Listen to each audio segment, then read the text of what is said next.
J'y crois pas. Ben, ce soir, notre dossier, ce sont les médecines parallèles.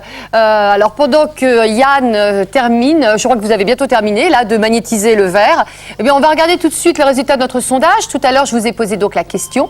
Croyez-vous ou pas à une efficacité réelle des médecines parallèles? Eh bien, tout de suite, on regarde. Donc, vous avez voté, vous avez été très, très nombreux. Oh là là, alors là, du côté des sceptiques, il va falloir avoir des arguments extrêmement convaincants, docteur Olas. 80% de j'y crois.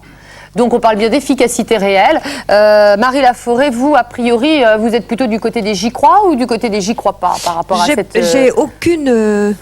J'ai aucun a priori. Je dois dire que moi, j'utilise pour moi des gris-gris. Mais quand je suis malade, je vais quand même voir le médecin. Ça, je crois que c'est essentiel. Et c'est d'ailleurs un message, je pense, qu'on va répéter quand même tout au long de l'émission, hein, par rapport à certains. Mais pour le bien-être, alors là, j'ai plein de petits gris-gris formidables. Alors, on va regarder le résultat du test de Yann. Ça y est, donc, je peux venir chercher le verre, c'est bon ? Donc, vous avez magnétisé cette eau. Oui. Et selon vous, le simple fait d'avoir envoyé à distance votre magnétisme à l'intérieur change son goût. Alors, ça va être comment? Elle doit être beaucoup plus douce. Mais vous avez des plus huileux, il y avait un goût vraiment différent. Goûtez les deux, vous verrez que... C'est bon pour... je veux dire, on ne va pas tomber raide. Ah non, non, ça ne peut que vous... Non, non. D'accord, ok. Ça ne peut que vous aider. Courageux de ne pas téméraire. Bon, vous avez bien observé qu'il n'y avait pas de manip ni rien. Donc ça serait la preuve, effectivement, donc le magnétisme provoque bien quelque chose. Alors, donc l'idée, c'est de goûter et de comparer au verre témoin qui, lui, n'a pas reçu de magnétisme. Alors, là, il y a un verre normal. Verre normal. C'est pas du scotch, hein, je suis désolée, mais bon, je goûte aussi.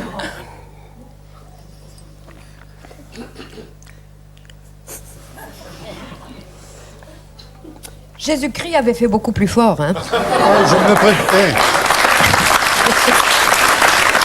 Vous savez, je crois que le problème, c'est qu'en plus, comme on fume toutes les deux, hein, alors je sais pas, peut-être que ça ne les papilles, mais bon, c'est vrai que c'est pas très très convaincant. Madame Béatrice Eton, je pense que vous devez être étonnée du résultat, parce que alors vous êtes une convaincue du magnétisme, vraiment convaincue, parce qu'il y a quelques années, vous souffriez d'un terrible zona, ça vous faisait terriblement mal, on vous soignait par cortisone, par injection, et puis un jour, dans une abbaye, vous étiez avec votre mari, vous aviez terriblement mal, et votre mari a rencontré par hasard Yann. Alors je tiens à préciser, Yann, on ne donne pas votre identité parce que bon, c'est tout à fait normal, on ne peut pas faire ça sur un plateau de télévision. Et donc Yann est venu vous voir alors que vous aviez une crise épouvantable. Et dites-nous donc, Béatrice, qu'est-ce qu'il a fait et qu'est-ce qui s'est passé? J'étais chercher mon mari et puis je lui ai dit il faut que tu reviennes. Et puis ce monsieur m'a donc donné la main, Yann m'a donné la main.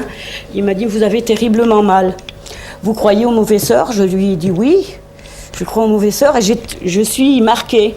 Il m'a dit vous allez repartir, vous n'aurez plus rien. Donc j'étais donc couchée chez les parents de mon fils, mon beau-fils, et je ne sortais pas pendant les vacances. Et puis la dernière journée, mon mari dit écoute, je t'emmène. Donc on a rencontré Yann et je suis revenue à la maison. J'étais guérie, je n'avais plus mal. Vous voulez dire qu'instantanément, il a suffi qu'il prenne votre main pour que la douleur de votre zona, qui était terrible, disparaisse? Oui. Et pour vous, vous pensez que c'est le mauvais sort? Pour vous, c'est pas le zona n'est pas une manifestation médicale, je veux dire non, physiologique, c'est le mauvais sort? Oui, j'avais des piqûres, je les faisais, mais j'avais toujours aussi mal. Et dès qu'il m'a donné la main, c'est parti. Alors, je sais depuis, Béatrice, que vous consultez régulièrement Yann. Enfin, c'est ce que vous nous avez dit, oui, de temps en temps. Oui, de temps en temps. Voilà. Et notamment par téléphone. Alors, j'aimerais que vous nous expliquiez d'abord, Yann, comment vous est venu ce don? Parce qu'on a eu pas mal de témoignages, les gens qui nous ont parlé de nous avec une conviction assez surprenante. Alors, je voudrais savoir comment vous est venu ce don, parce qu'au départ, effectivement, vous teniez un resto pour routiers. Et puis, qu'est-ce qui s'est passé alors? C'est passé que je pense que depuis que je suis au monde, j'étais déjà victime, si vous voulez, de certaines manifestations que je classais toujours dans l'ordre du hasard, des coïncidences. Et puis, au hasard de la clientèle des routiers, il ne faut pas croire qu'il n'y a que des... il y a des routiers, si vous voulez, parmi eux, certains s'intéressent beaucoup à ces phénomènes parallèles. Il y a des voyants, il y a des numérologues, il y a de tout. Et au hasard, si vous voulez, de toutes ces discussions, j'ai été amené à demander, parce que c'est un peu ma nature, d'aider mon prochain. J'ai été amené à demander, si vous voulez, à ce qu'on m'accorde ces facultés. À demander à qui, je ne sais pas. Je laisse de côté tout ce qui est religieux, si vous voulez. Alors, ensuite, vous avez abandonné donc votre restaurant et puis Nous donc. l'avons vendu pour différentes raisons. Béatrice nous disait, j'étais assez surprise, elle nous disait par exemple, je l'appelle et ça va mieux. Vous soignez les gens par téléphone. Expliquez-nous comment c'est possible. Je ne sais pas. Ne qu'est-ce me que demandez vous pas une ressentez, explication vous, parce que scientifique. l'autre fois, quand Mais je vous ai appelé- je vais percevoir le problème enfin, je vais percevoir ce qui ne va pas chez la personne et je vais agir. Et vous ressentez ces troubles? C'est ce que vous m'avez dit. Je ressens Je physiquement. ressens physiquement les troubles des personnes. Même des troubles féminins, vous les ressentez? Oui. Oui. Oui. Ah bon? C'est Comment assez possible, ça désagréable, hein, pour moi. Hein. Ah, ça Bah oui, parce que la douleur se transfère dans mon corps. Vous avez apporté en arrivant à une de nos assistantes un cactus parce qu'elle avait mal à la tête quand elle tapait à l'ordinateur. Et vous lui avez dit de poser le cactus à côté de l'ordinateur. C'est parfaitement. Là, c'est une technique, si vous voulez, qui vient un petit peu des États-Unis puis d'autres pays. C'est-à-dire que si les personnes qui travaillent sur ordinateur, c'est ce que nous appelons la médecine de l'habitat. C'est englobé dans ça, dans la géobiologie. Enfin, c'est un mélange assez complexe. Alors, si vous voulez, le cactus étant une plante grasse, entre guillemets, va absorber le rayonnement, tout le rayonnement, si vous voulez, nocif qui sort d'un ordinateur, de l'écran et tout, va être absorbé par ce cactus. Et au bout de 3 semaines, 1 mois, ce cactus va, il va mourir. D'accord. Donc c'est quoi ce phénomène physique? Docteur Aulas, je vous vois contempler pensivement la pointe de vos chaussures en écoutant ça. Vous étiez au courant que les cactus absorbaient les rayons nocifs des ordinateurs ou Pourquoi pas? Pourquoi pas, mais vous n'avez pas ça vous paraît envisageable. Complètement délirant, mais enfin, pourquoi pas? Bon, en tout cas, moi, je trouve que c'est vrai que la médecine de l'habitat, il y a quand même des choses assez intéressantes, hein, notamment, il faut dormir la tête. C'est la tête au sud ou la tête au nord? Je comprends la tête toujours. au nord, surtout. Surtout la tête au nord. Les personnes qui dorment la tête au sud, je suis navré, mais elles dépensent beaucoup d'argent pour leur santé. Bon, ok, je vais changer mon lit. D'accord, merci. Tout le monde confondu, hein. Alors, j'aimerais je vous remercie Yann, et j'aimerais qu'on donne la parole à Ludmilla de Bardot, parce que Ludmilla de Bardot, vous êtes naturo-énergéticienne, hein. Donc on a dit qu'on commençait par vraiment les médecines parallèles. Alors vous non plus, vous n'êtes pas médecin, et pourtant vous proposez différentes techniques pour prévenir, pour être vraiment en bonne santé, avoir la pêche. Et parmi elles, eh ben, il y a une technique, alors on va voir, c'est la technique de la cordelette. Alors la technique de la cordelette, j'aimerais bien que vous nous expliquiez d'abord, je crois, alors, ça s'enfile dans les narines, hein, c'est ça en gros. Hein, tous les matins, on doit s'enfiler des cordelettes dans les narines. Peut-être pas tous les matins, c'est-à-dire un jour sur 2 ou un jour sur 3. Ah, un jour sur 2 ou un jour sur 3. Et alors, expliquez-nous, c'est pour prévenir quel type de... Ah, il y a le croquis. Voilà, il y a le croquis de base, c'est-à-dire qu'on introduit cette cordelette par la narine. Oui, alors on voit la dame, là, effectivement. Je pense qu'elle est suivie par caméra. Donc vous vous enfilez tout ça dans la narine. Mais attendez, ça doit être horriblement douloureux. Bah non, regardez, vous voyez qu'elle souffre. Ça se passe avec alors les attendez, ans. qu'est-ce que vous avez fait là? Elle est passée où la cordelette? Je comprends pas très bien. Elle est passée par la narine droite? Elle essaie de la rattraper. Mais vous avez fait descendre jusqu'où comme ça? Ah, c'est impressionnant. Et donc, alors, les personnes qui viennent vous voir, vous leur enseignez cette technique qu'ils vont faire tout seuls, Voilà. chez eux, Absolument. avant ou après le petit déjeuner? Avant le petit déjeuner, c'est préférable quand même. Et Ah avec là le là! sourire.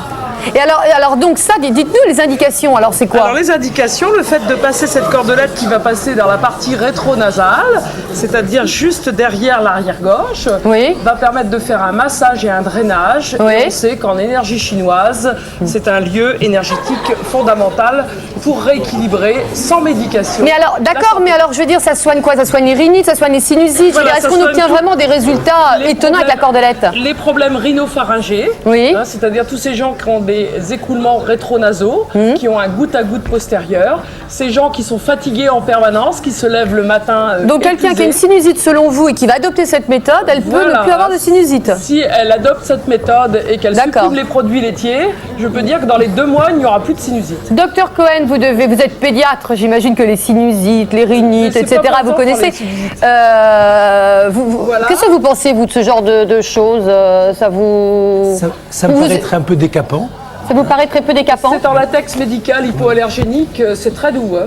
Docteur Ça Groblas, se fait avec plaisir. parce que vous, c'est intéressant. Tout à l'heure, vous allez nous parler de la sympathicothérapie, hein, qui est une technique qui agit sur les points réflexes qui sont justement à l'intérieur du nez. Est-ce que vous connaissiez cette technique? Est-ce que, effectivement, pour vous, c'est une bonne façon de lutter contre les sinusites, les rhinites à répétition, etc.? J'ai déjà entendu parler de cette technique, mais ça n'a strictement rien à voir avec la sympathicothérapie. Et j'avoue que je suis aussi surpris que tout le monde de voir cette technique. Mais après tout, pourquoi pas? Mais j'ignore complètement cette technique. Ça me paraît quand même assez surprenant. Ça vous paraît assez surprenant? Elle a 4000 ans d'âge. Elle a 4000 ans d'âge. Et alors, donc vous défendez aussi une autre pratique, souvent d'ailleurs que vous cumulez différentes pratiques, l'Emilia de Bardo. Alors c'est une pratique qui est assez courante au Japon, il paraîtrait que 2 millions de Japonais s'y adonnent. C'est l'urinothérapie, ou autrement dit la pipithérapie. Alors l'idée c'est de boire chaque matin un verre de ses propres urines. Non, alors je sais que ça fait hurler comme ça, bon c'est un peu le parti pris à cette émission, on va parler après de l'homéopathie, etc. Mais on commence par les techniques un petit peu plus marginales. Et l'Emilia, bon je sais que vous le faites vous-même dans un verre à champagne. Oui. C'est ce que vous m'avez expliqué. Le verre que je trouve, oui. Et alors, excusez-moi, mais parce que moi je comprends pas très bien. Vous êtes naturopathe, hein, d'accord. Dame Nature, elle a fait que les toxines on les rejette. Est-ce que c'est pas à l'encontre de Dame Nature que de boire ses urines? Mais on peut se soigner par les 6 millimums ou par les opposés.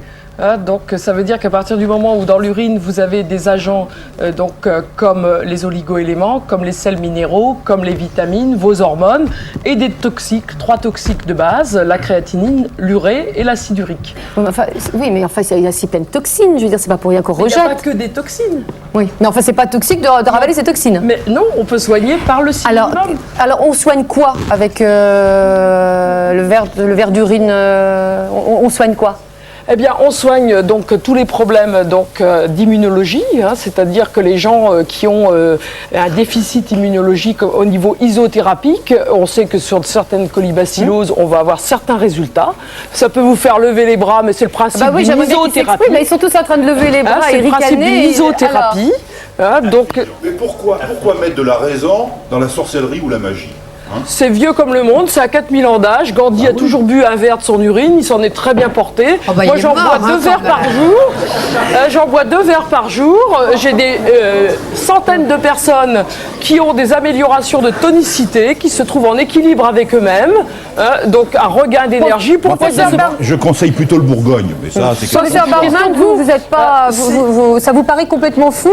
Moi, c'est quand même une question que je me pose. Est-ce que c'est pas toxique, docteur Chevalier? Non, de boire, parce que ce sont des toxines tout de même. Raison, si on aime ça. Si on aime ça, d'accord, donc c'est pas toxique. Et si vous mangez correctement et que vous êtes en santé, ça a le goût de bouillon de légumes et c'est absolument pas...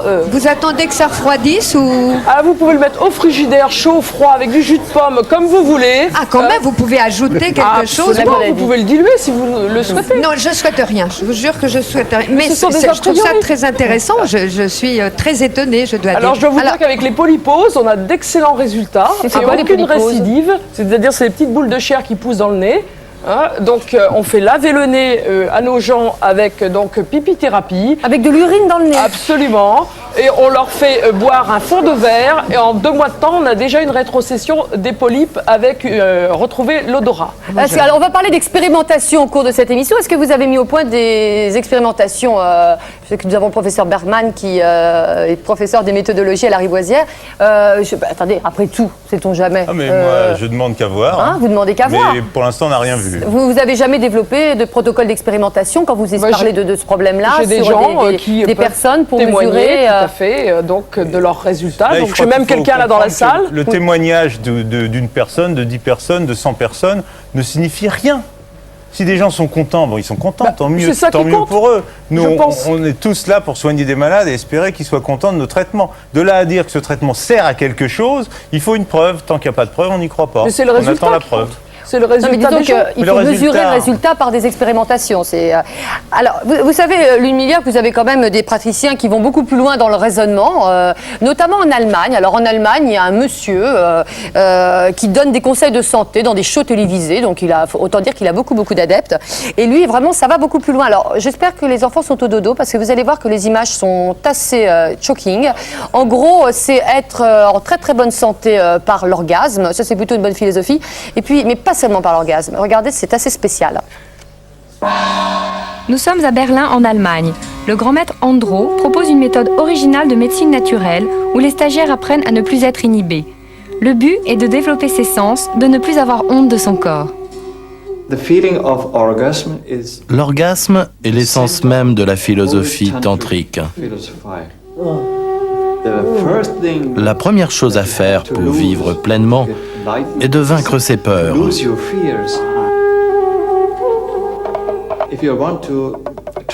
Si vous voulez transcender le monde, vous devez passer outre la merde.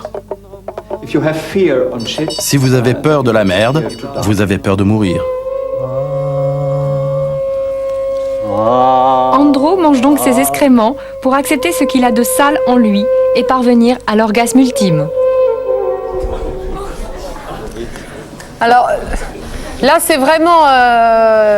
Non, c'est... non. Alors vraiment, là... Non, là, trop, c'est trop. Alors, c'est vrai que c'est vraiment le Ushuaïa. Ça fait un repas complet, là. Comment? Je disais, là, ça fait un repas complet. Non, alors là... Donc là, on voit effectivement jusqu'où vont les extrêmes. Mais bon, il est clair que les Français, c'est vrai, 8 milliards, pour l'instant, ne boivent pas leurs urines tous les matins. En revanche, les Français se tournent de plus en plus vers ces nouvelles médecines. Et on a, par exemple, un sondage Sofres qui a été publié ce mois-ci dans Pèlerin Magazine, qui est assez intéressant, puisqu'il nous montre que 78% des Français ont déjà eu recours au moins une fois à l'homéopathie. Il faut savoir qu'il y a 15 ans, il n'était que 22%. Et donc, il y a là, maintenant, à partir de maintenant, on va parler donc de médecine douce ou de médecine parallèle, qui sont beaucoup moins marginales et qui, effectivement, drainent derrière elles beaucoup d'adeptes de plus en plus. Alors, Michel Magnan, Michel Magnan, bonsoir. Alors vous dites carrément que l'homéopathie, qui sont donc ces petites gélules blanches qui sont dans des boîtes bleues, tout à l'heure on vous expliquera vraiment ce que c'est, que l'homéopathie vous a sauvé la vie. Alors moi j'aimerais bien que vous nous racontiez votre histoire parce que ça vous aurait sauvé du choléra. Oui, tout à fait. Je n'avais pas d'a priori sur les médecines. Et j'ai ma chère et tendre qui avait quelques notions tout à fait particulières concernant l'homéopathie. Et au cours d'un voyage en Afrique, dans le Toubkal, c'est un voyage, je dirais, une sorte de pèlerinage que nous faisions tous les deux. Et j'ai contracté dans un village où il y a eu 112 morts, à Moulay Abrahim. Et moi, j'étais parti pour faire le 113e, puisqu'en l'espace de 6 heures, j'ai perdu 7 kilos. Et j'étais dans un état de délabrement extrêmement avancé. Et ma chère compagne a su et a gardé la sagesse, le sang-froid, m'administrer régulièrement, toutes les 10 minutes, 5 remèdes de granules homéopathiques dont j'étais incapable de sélectionner, même de choisir. Et elle a assumé pendant pratiquement 7 heures un suivi très régulier. Et je suis revenu, je dirais, et je suis sur Citerre aujourd'hui, donc je suis vivant. Excusez-moi, mais comment êtes-vous sûr que vous aviez le choléra? Parce que il peut y avoir une épidémie de choléra, puis vous pouvez avoir à côté une dysenterie, ou vous voyez ce que je veux dire? Pour savoir exactement quelle a été la situation dans laquelle je m'étais trouvé, elle avait dans une fiole retenu une partie de mes matières fécales qui ont été analysées le lendemain au village, enfin au village à la ville dans lequel il y avait un laboratoire, et c'est là que nous avons pu constater que c'était le choléra nostra qui avait œuvré, je dirais, sur mon corps. Sans compter qu'à Moulay Abrahim, il y a eu 112 morts, mais ayant quitté le village, il y a eu d'autres morts après, puisque ça a été un territoire interdit pendant un certain moment. Et du coup, donc, vous avez été vraiment tellement convaincu, vous avez fondé l'association Vivre sa santé. Non, je ne dirais pas que j'étais convaincu, j'ai simplement constaté que c'était un outil thérapeutique qui avait une efficacité.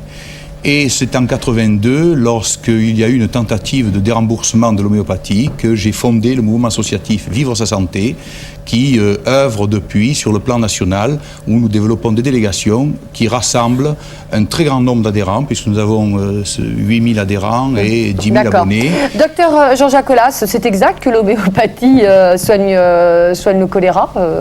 Ce monsieur nous décrit un choléra nostra, et puis quelques gélules d'homéopathie, et en quelques heures, il est à nouveau sur pied. Moi, j'aimerais savoir, qu'est-ce que vous en pensez? La première question que je vous poserai, monsieur, c'est vous n'avez pas bu pendant les 7 heures? Pendant les 7 heures, dans la première partie, c'était impossible. J'avais une perte de connaissance, j'étais dans un état de fièvre, de sudation, enfin c'était absolument avec déjection, vomissement, donc c'était absolument épouvantable. Par contre, je dirais, lorsque nous nous sommes sortis de la situation dans laquelle nous étions, après un transport assez délicat d'ailleurs, j'ai pu boire un tout petit peu et la grande surprise de mon entourage, j'avais demandé des carottes râpées. C'est un souvenir de ce passage-là. Et entre-temps, toutes les 10 minutes, j'avais les granules qui correspondait à la situation selon son observation. Donc, je vais vous répondre très franchement. Sauf à mettre en cause la véracité des faits, je n'ai rien à dire. D'accord. Pour vous, c'est quand même un petit peu stupéfiant. Je veux dire, si le témoignage est juste, vous reconnaissez que... Stupéfiant, non, le choléra n'est pas une maladie 100% mortelle. Monsieur a eu de la chance, il est très content. Il a bu, et c'est quand même la base du traitement du choléra, c'est la réhydratation. Tout le monde ne meurt pas du choléra. Et s'il fait partie d'une association, eh ben, il faut qu'il monte un essai thérapeutique avec son homéopathie versus placebo dans la prochaine épidémie de choléra, puis on verra bien. Donc pour vous, c'est pas forcément, effectivement, il n'y a pas forcément une relation de cause à effet. C'est une histoire, une belle histoire, on est très content, mais ça ne prouve rien. Dominique Pargade, vous êtes homéopathe. Est-ce que vous pouvez nous résumer, alors vraiment de façon très très précise, parce que tout le monde ne sait pas comment fonctionne l'homéopathie, le principe de l'homéopathie? Oui, tout à fait. Un peu plus fort, s'il vous plaît. Oui, l'homéopathie, c'est très simplement, pour la comparer à quelque chose, c'est une sorte de vaccination. C'est très simple. Toutes les substances, à un certain moment, inversent leur effet. C'est-à-dire, à forte dose, elles ont un effet toxique, et plus on les dilue, à partir d'un certain moment, elles inversent leur effet. C'est un fait qui est bien connu depuis très longtemps, puisque la digitaline, qui est un médicament que tous les médecins utilisent et tous les médecins allopathes utilisent, fonctionne sur le même principe, c'est-à-dire qu'elle est toxique à forte dose et elle inverse son effet, elle devient donc l'allopathie les allopathes utilisent. C'est faux ce que vous dites. Utilisent donc la digitaline et ils font de l'homéopathie sans le savoir. On sait très bien qu'il y a énormément. Il y a énormément de substances qui inversent comme ça leur effet. Absolument pas. Ainsi, il se passe quelque chose qui est tout à fait extraordinaire, c'est-à-dire que le corps se met à réagir. Et c'est cette participation du corps qui est la chose la plus intéressante dans l'homéopathie. D'accord. Si le corps se met à réagir, si par exemple on prend une overdose de pilules homéopathiques, qu'on en prend beaucoup, est-ce qu'on va être malade ou pas? Eh bien, bien sûr, tous nos médicaments sont testés ainsi, c'est-à-dire que d'abord, nous allons, pour savoir quel va être l'effet d'un médicament, nous allons d'abord prendre une substance qui sera éventuellement toxique, voir ses effets, par exemple de l'arsenic ou le vératrum-album qui donne des diarrhées épouvantables. Et une fois que nous avons noté toutes les modalités de cet effet, nous allons ensuite diluer ce produit, le dynamiser, car il se produit quelque chose qui est tout à fait extraordinaire, c'est cette dynamisation. Qui donc aura un effet ensuite... Et ensuite, l'effet s'inverse. Écoutez, moi, ça fait 15 ans que j'exerce pas seulement l'homéopathie, parce que je suis aussi acupuncteur, et je suis un passionné de médecine alternative, mais je reste avant tout un médecin, et c'est la chose principale, c'est-à-dire que je porte toujours un diagnostic et que j'utilise... Mais ça, on va en parler, du problème du diagnostic. Ça, je vous rassure pour ça. Moi, je voudrais savoir, Jean-François Bergman, vous êtes professeur, donc je l'ai dit tout à l'heure, de méthodologie à l'hôpital Lariboisière. Dans le dernier numéro de Science et Vie, vous démolissez, on ne peut pas dire autrement, une expérience qui a été publiée par le prestigieux journal The Lancet, qui est un journal médical, qui a accrédité des tests homéopathiques. Et vous avez dit tout ça, ça a été extrêmement mal conduit. Alors, je voudrais bien savoir pourquoi vous avez dit ça, parce que nous avons sur le plateau monsieur Belon qui représente, on peut dire ça ce soir, puisque vous avez publié le livre blanc, vous représentez l'ensemble des laboratoires homéopathiques français. Je sais que vous n'êtes pas tout à fait d'accord. Nous, ce qu'on voudrait savoir dans cette émission, en gros, est-ce que ça marche ou pas? Est-ce que les expérimentations ont vraiment conduit à un résultat positif de l'homéopathie? Alors, selon vous, cette fameuse enquête du Lancet? Alors, il y a deux questions. Est-ce que ça marche? Oui, ça marche, les malades sont contents. Est-ce que l'étude du Lancet prouve que le médicament a une activité, c'est-à-dire qu'elle est différente d'un placebo, qui est un produit tout à fait inactif? Là, je suis obligé de répondre que sur cette étude-là, on ne peut pas conclure qu'il y ait une différence avec le placebo, pour plein de raisons méthodologiques, en particulier parce que le nombre de sujets qui étaient dans l'étude, il y en avait 13 sous homéopathie et 13 sous placebo. C'est pas suffisant. C'est pas suffisant. Il en faut 10 fois Monsieur plus. Belon, je vous laisse répondre quand même, parce que vous la mettez en avant, cette étude. Évidemment, je la mets en avant. Parce que, les labos d'homéopathie mettent The Lancet, il est vrai on que l'a dans entendu. certains cas, il faut plus de malades et dans d'autres cas, il en faut moins. Je crois qu'il est d'ailleurs très facile de concevoir, et cela correspond à la réalité, que plus l'écart observé entre le groupe traité par des neutres et le groupe traité par des médicaments véritables, plus cet écart est grand, plus on peut se contenter d'un nombre petit. Et alors, dans l'essai en question, il était dit que par rapport à un essai préalablement publié dans la même revue et qui lui aussi avait conclu positivement, si les conditions d'écart, si vous voulez, entre les deux groupes traités, l'un par un actif, l'autre par un neutre, avaient été les mêmes, il fallait beaucoup de malades. Mais comme l'écart a été beaucoup plus grand, on a pu se contenter d'un plus petit nombre de malades. Ça, c'est une discussion de statisticiens, personne ne va rien y comprendre. Bon, alors, en gros, qu'est-ce qu'il faut retenir ? Il y a un fait simple, c'est que les malades dans chaque groupe pouvaient continuer le traitement classique prescrit en cas d'asthme, qui sont des bronchodilatateurs. Et dans l'article original du Lancet, rien, mais absolument rien n'est dit de la consommation journalière par ces patients qui reçoivent le Verum ou le produit homéopathique en bronchodilatateur. Alors on peut très bien imaginer, et c'est pas absurde, que les malades qui ont été le plus soulagés, ce sont précisément ceux qui ont pris le plus de bronchodilatateurs. Malheureusement, dans l'article, on dit le contraire. On dit que précisément, il en est moins consommé. Je n'ai aucune raison de te croire sur parole. Tu n'as qu'à lire l'article. Mon Dieu, dans un article scientifique qui est publié dans le Lancet, on donne des chiffres, on ne fait pas des affirmations gratuites. Et mais on ne fait pas des affirmations gratuites, c'est toi qui les fais, donc, et c'est inexact. C'est inexact. Alors, et voilà. Docteur Olas, vous êtes d'accord tout de même qu'il y a dans l'homéopathie au moins un effet placebo? Ah ça y est, le grand mot est lâché. Ah oui, le grand mot est lâché, mais ça c'est intéressant le placebo. Alors, écoutez, parce que ça donne des résultats quand même. Il y a quelque chose qui m'a vraiment surpris, c'est le chiffre qui est donné au début du sondage. 80% des patients interrogés, malgré le biais de sélection énorme que ça représente, mais peu importe, 80% des patients interrogés pensent que l'homéopathie, que les médecines douces ont une efficacité, vous avez dit réelle. Mais bien sûr que ça a une efficacité réelle. Et bien sûr que les patients sont contents.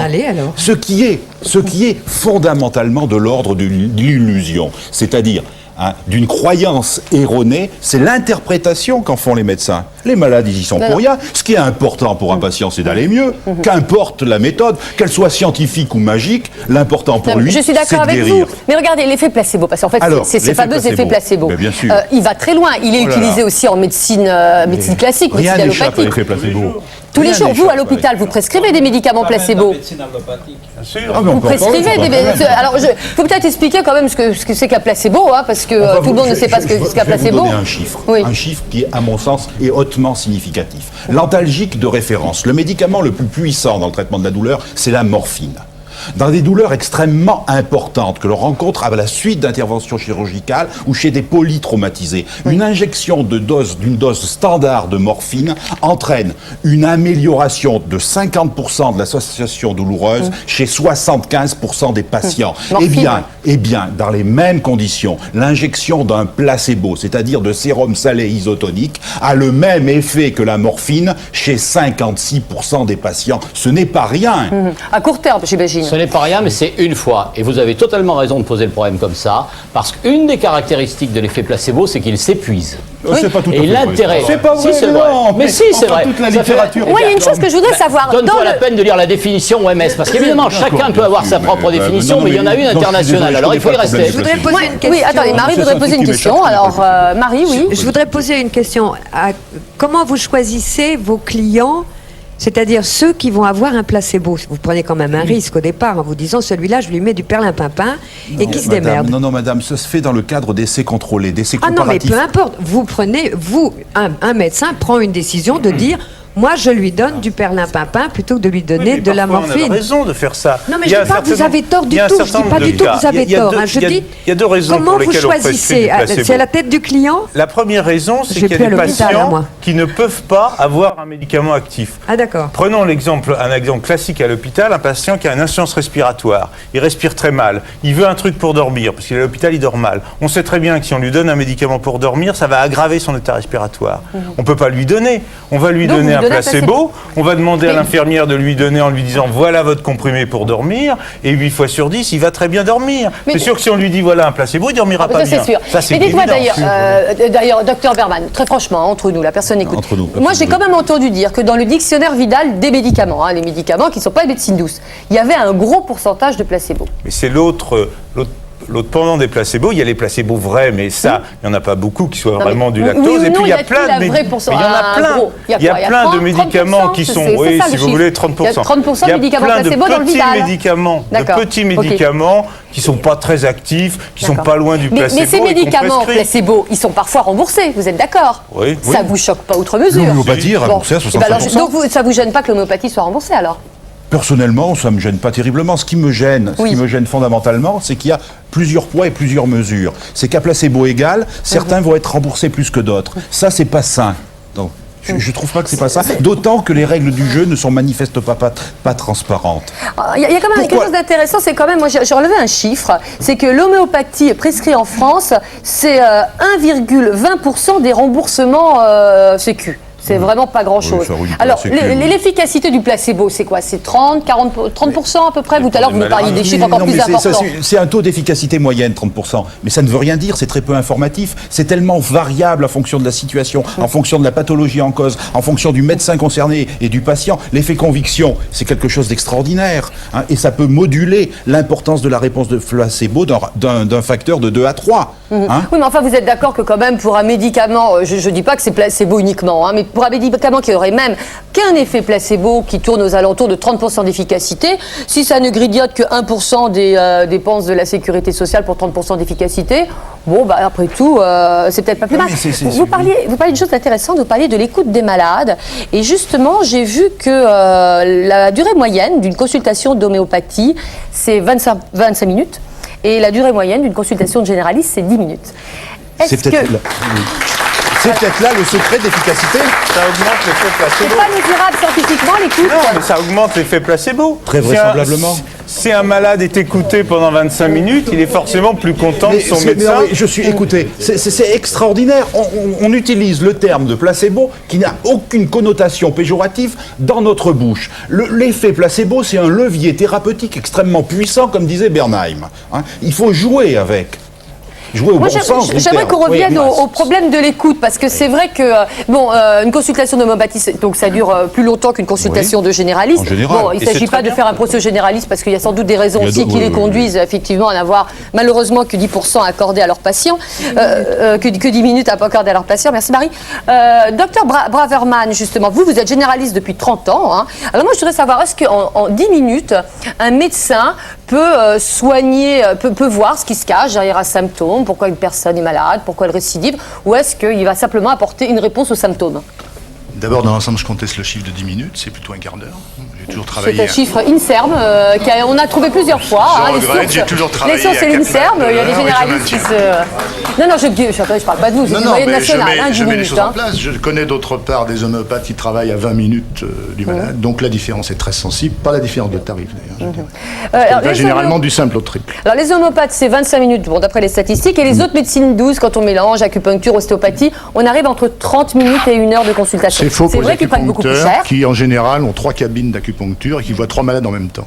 Alors c'est vrai qu'ils les gardent 3 quarts d'heure, mais divisé par 3, ça fait un quart d'heure. Là, parce que Denis Collin... Il en est des acupuncteurs comme des garagistes. Alors disons de certains acupuncteurs. Voilà, j'aime mieux cette précision parce qu'effectivement, vous avez des acupuncteurs qui ont 10 cabines de consultation, qui voient 10 malades en même temps, enfin pas en même temps, mais disons successivement, et vous avez des médecins généralistes, j'en ai connu très bien de ma famille, qui voyaient à peu près 20 personnes par heure. C'était de la même chose. 20 personnes par heure Professeur Cornillot, s'il vous plaît, vous êtes professeur doyen donc, de la faculté de Bobigny. C'est vous qui avez inauguré, lancé l'enseignement des médecines douces à la faculté de Bobigny.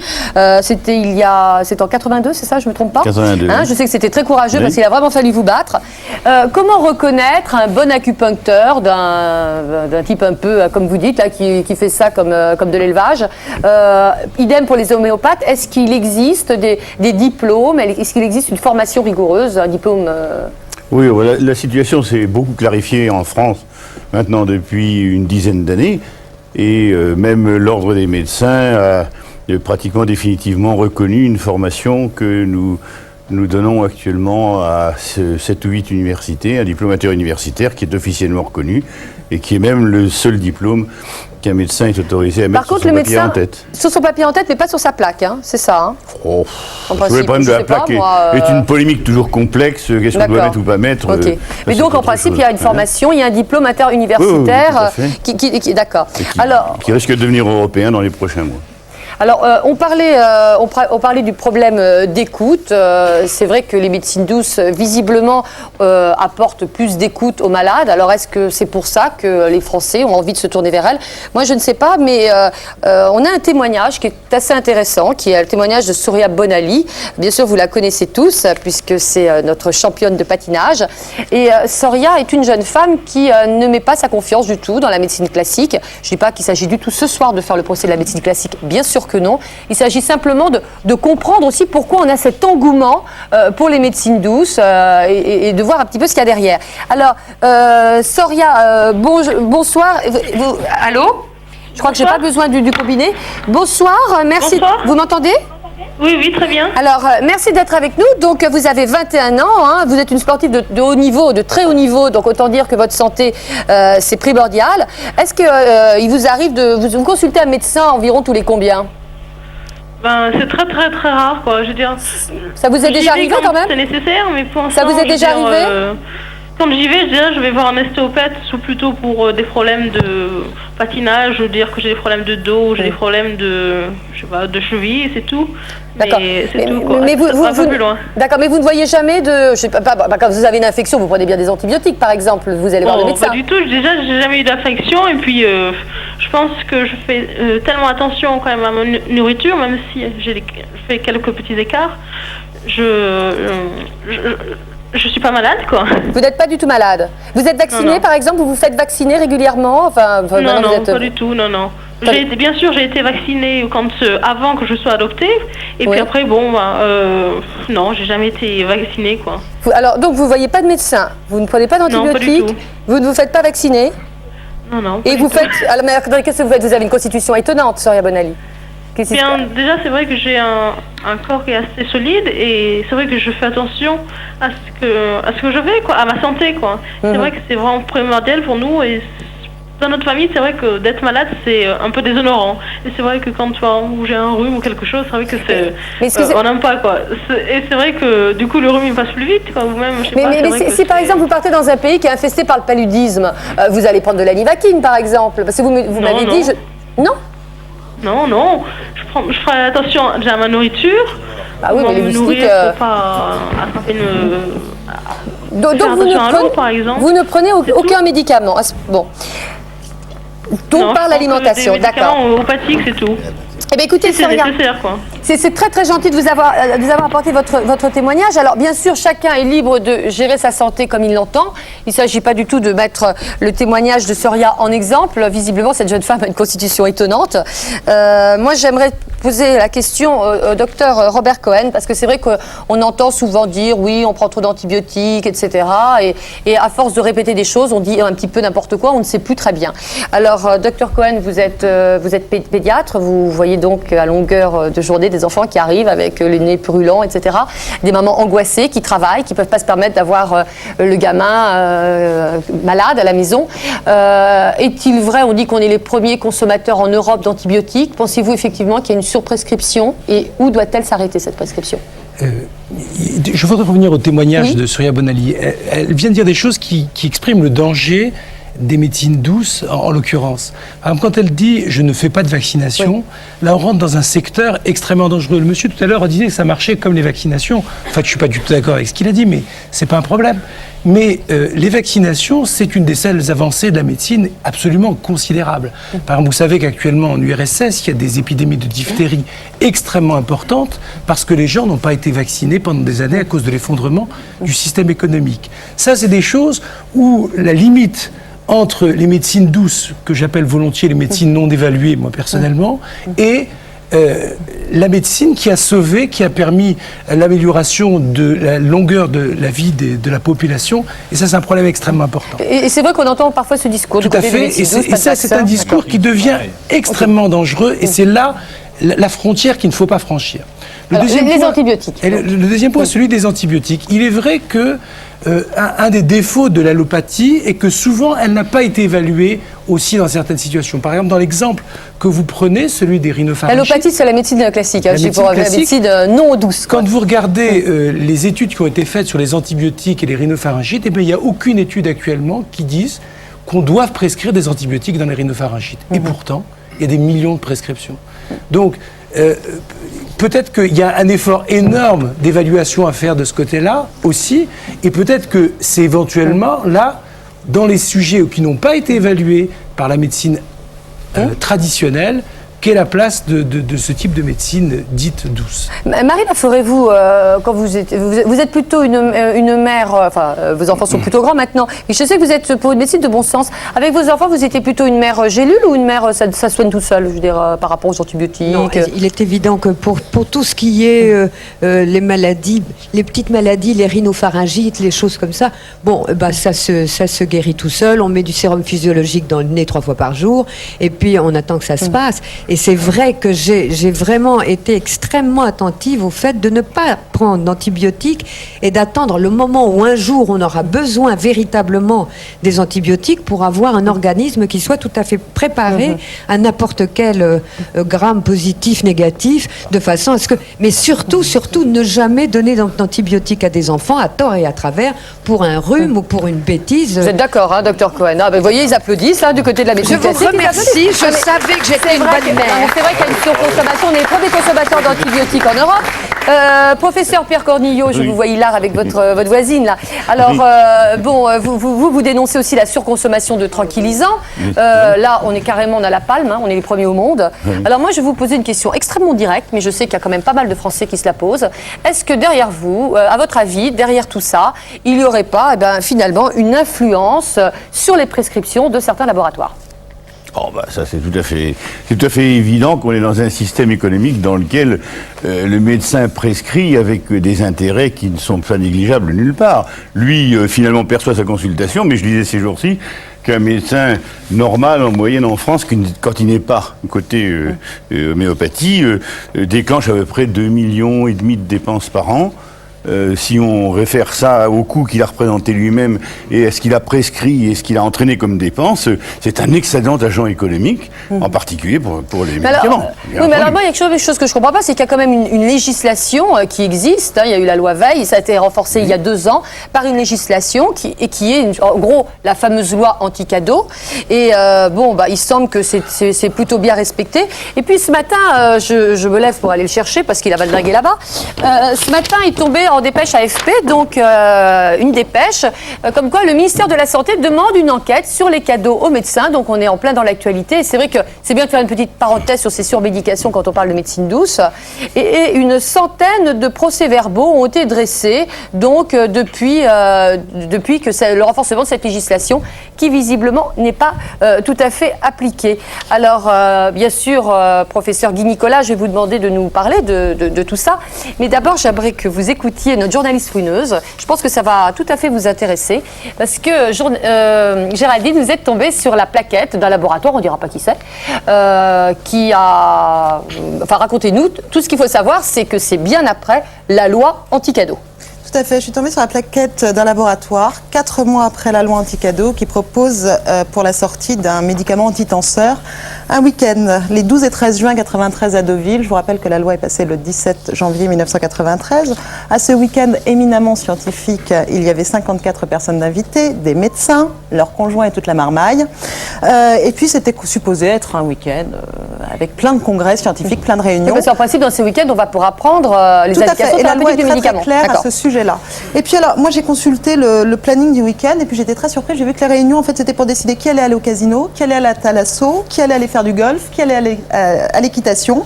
Enfin bref, visiblement les médecins ont passé leur temps à la Thalasso de Deauville, à la Thalasso de Trouville.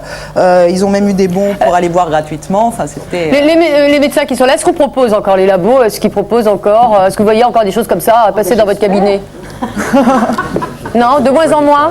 Oh, quel dommage. Alors, de moins en moins, bon, alors, ça, on va en parler tout à l'heure. Mais alors, vous avez décidé, du coup, ça vous a donné... Moi, je me suis posé des questions. Je me suis dit, c'est pas possible. Il y a une loi, les médecins ne peuvent pas accepter de telles hospitalités. Donc, je suis allée les voir, les médecins. Je me suis fait passer pour une visiteuse médicale d'un faux laboratoire pharmaceutique. Je leur présentais un médicament qu'on a appelé pour l'occasion le Stimlac, qui est la copie d'un antidépresseur vedette, pardon. Savoir lequel Sauf qu'il était 30% plus cher. Donc vous êtes tous d'accord avec moi ici, 30% plus cher, aucun intérêt de le prescrire. Sauf que j'avais à la clé un voyage de 30 000 francs pour les médecins qui acceptaient de le prescrire à au moins 10 de leurs patients. Vous allez être surpris, j'ai été voir plein de médecins, je les ai vraiment choisis au hasard dans les pages jaunes du Minitel en fonction de leur disponibilité. Et eh bien, sur ces 11 médecins, il y en a 7 qui ont accepté de partir en voyage sans me poser de questions, sans se poser vraiment de cas de conscience. Alors je tiens tout de suite à vous dire qu'on a fait un montage qui est très très court du sujet, mais que c'est tout à fait représentatif des bandes que nous avons. Voilà. On regarde. C'est tout à fait représentatif. Ça se passe à Paris, dans les quartiers chics, plutôt. Oui.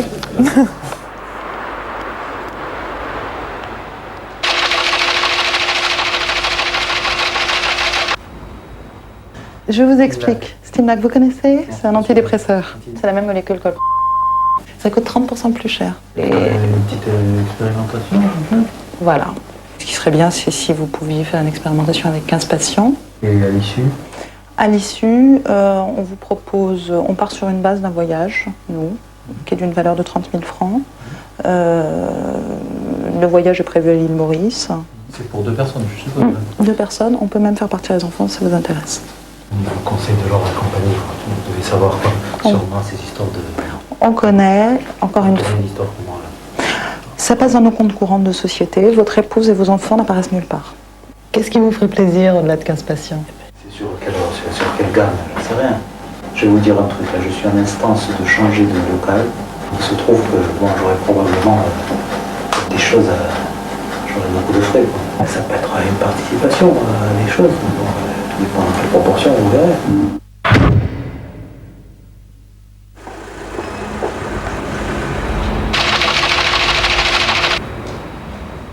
Si vous préférez avoir des espèces, vous aurez la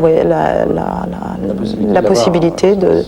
C'est un voyage d'une valeur de 30 000 francs. C'est aussi simple que ça. Donc, si je veux utiliser autrement, je peux l'utiliser autrement. Comment vous allez faire passer la pilule au niveau des 30% plus cher? Je leur dirai rien. Vous leur direz rien. Et il y a des gens qui ne le savent pas, toujours le prix exact d'un produit. Ça ne jouera pas. Ici, surtout dans ce quartier-là.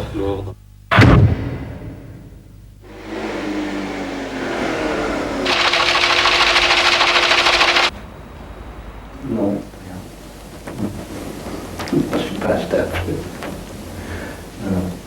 Voilà, mais très bien. Alors, il y en a un qui refuse quand même, là. Docteur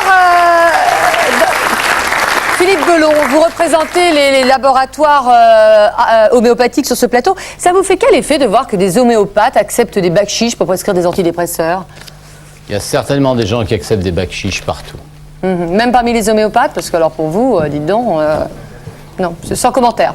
Sans commentaire aucun, mais effectivement, il y a du ménage à faire. Quoi. Alors, professeur Guy Nicolas, justement, c'est là où j'aimerais bien que vous nous expliquiez un petit peu ce que vous comptez faire. Est-ce que vous pensez, vous, que cette loi n'est pas appliquée ou est détournée et est-ce que vous avez envie, effectivement, de mettre en place des mesures pour qu'il n'y ait pas des prescriptions plus lourdes sous l'emprise de certains laboratoires? Alors là, on a complètement changé de sujet. On a changé de sujet un petit peu parce que je ne crois pas qu'on ait tellement changé de sujet, excusez-moi. Mais si les personnes se tournent ainsi vers les médecines douces aussi à l'heure actuelle, c'est parce qu'il y a parfois un problème d'écoute ou un problème de surmédication. Donc c'est pour ça qu'on en parle un petit peu et après on revient bien sûr aux médecines douces. Si mais il y avait une actualité aujourd'hui, on avait envie d'en parler. Je vous prie de m'excuser de vous couper, il y a tout de même un biais dans cette enquête. Il y a un biais qui est lourd. Oui. C'est que pour mettre un médicament sur le marché, il faut une AMM. Et pour donner une AMM, il faut montrer un avantage quelque part. Et qu'un médicament puisse être la copie pure et simple d'un autre, 1, c'est possible. Mais 2, il ne serait pas autorisé à être 30% plus cher ou alors il ne serait pas remboursé Sécurité sociale. Si je me trompe, vous me corrigez, mais c'est ce que j'ai compris jusque-là. Par conséquent, le biais se trouve dans l'hypothèse de départ. Je ne crois pas qu'on puisse présenter à un malade un médicament A' copie de A, 30% plus cher. Je veux dire à un médecin, un médicament A', parce que c'est vrai que le malade, lui, ne peut pas savoir. On lui prescrit, globalement, il est remboursé. Donc, il n'est pas là pour se soucier de savoir s'il existerait un grand A moins cher que A'. Mais en fait, on ne peut pas avoir cela. Mais les médecins ne posaient aucune question, vous savez.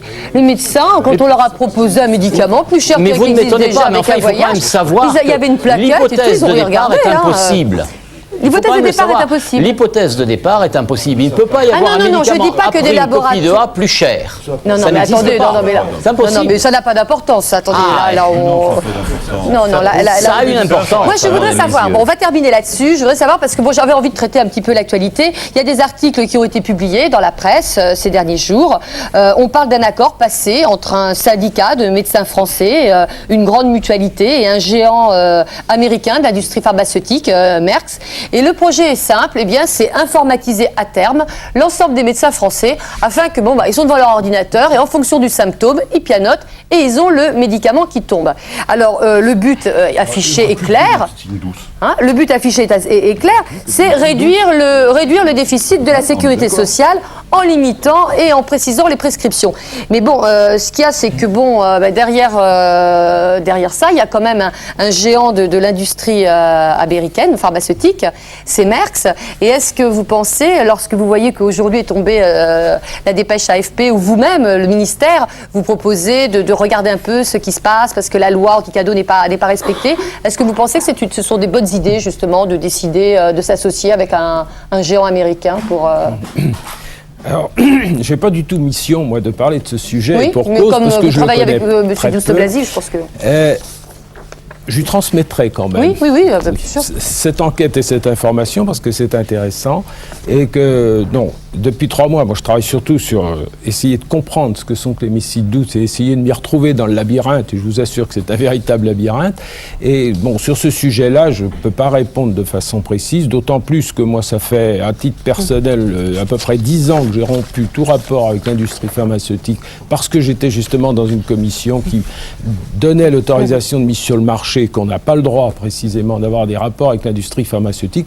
Alors je ne peux pas répondre du tout. Non, bon, vous ne pouvez pas répondre. La seule chose à retenir, c'est qu'il faut simplement être vigilant et espérer que les prescriptions, il va y avoir une assistance totale du médecin dans ses prescriptions, et savoir que les prescriptions françaises, derrière, il y a un géant de l'industrie américaine derrière.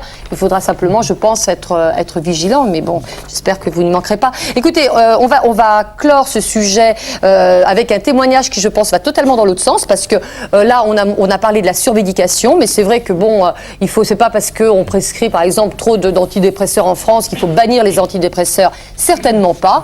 Madame Béatrice Albanese, vous avez un petit peu le chemin inverse et un discours inverse à celui de Soria Bonali, parce qu'au départ, vous étiez plutôt une pro-médecine douce, vous ne supportiez pas, vous détestiez l'idée d'avaler un médicament, et puis un jour, vous avez rencontré la dépression nerveuse. Et là, vous avez changé d'avis. Tout à fait, oui. C'est-à-dire ? C'est vrai que j'ai essayé beaucoup l'acupuncture. Et puis, il s'est passé une chose. Bon, c'est sûr que je me suis retrouvée dans vraiment le cas de dépression grave. Et je peux dire que c'est grâce à l'allopathie que je suis encore ici. C'est-à-dire grâce aux médicaments classiques type antidépresseur. Oui, l'antidépresseur. Oui, j'ai été hospitalisée 2 mois et demi à peu près. Et puis, bon, je pense qu'on m'a écouté et on a donné le médicament qui me correspondait en fait. Et maintenant, je crois aux médicaments. On parle toujours d'une accoutumance à ce type de médicaments. Vous en êtes totalement sortie. Vous ne prenez plus de médicaments aujourd'hui. D'accord. J'en suis sortie, oui. Bon, écoutez, moi je crois que c'était bien de remettre les choses un petit peu dans les rails, parce qu'il ne s'agissait pas du tout de faire un procès de la médecine classique, pas du tout. Et c'était de parler du temps d'écoute. C'est vrai que si les prescriptions sont parfois longues, docteur Cohen, je crois que vous avez un regard assez lucide là-dessus. On en a parlé ensemble. C'est que parfois les médecins n'ont pas toujours le temps, et pour assurer la maman, on a tendance, certains médecins ont tendance peut-être à alourdir les prescriptions. Je crois que c'était important d'en parler, parce que du coup, c'est parfois la porte ouverte vers les médecines douces. Et bon, s'il n'y a que les médecines douces, ça va, mais parfois vers les charlatans.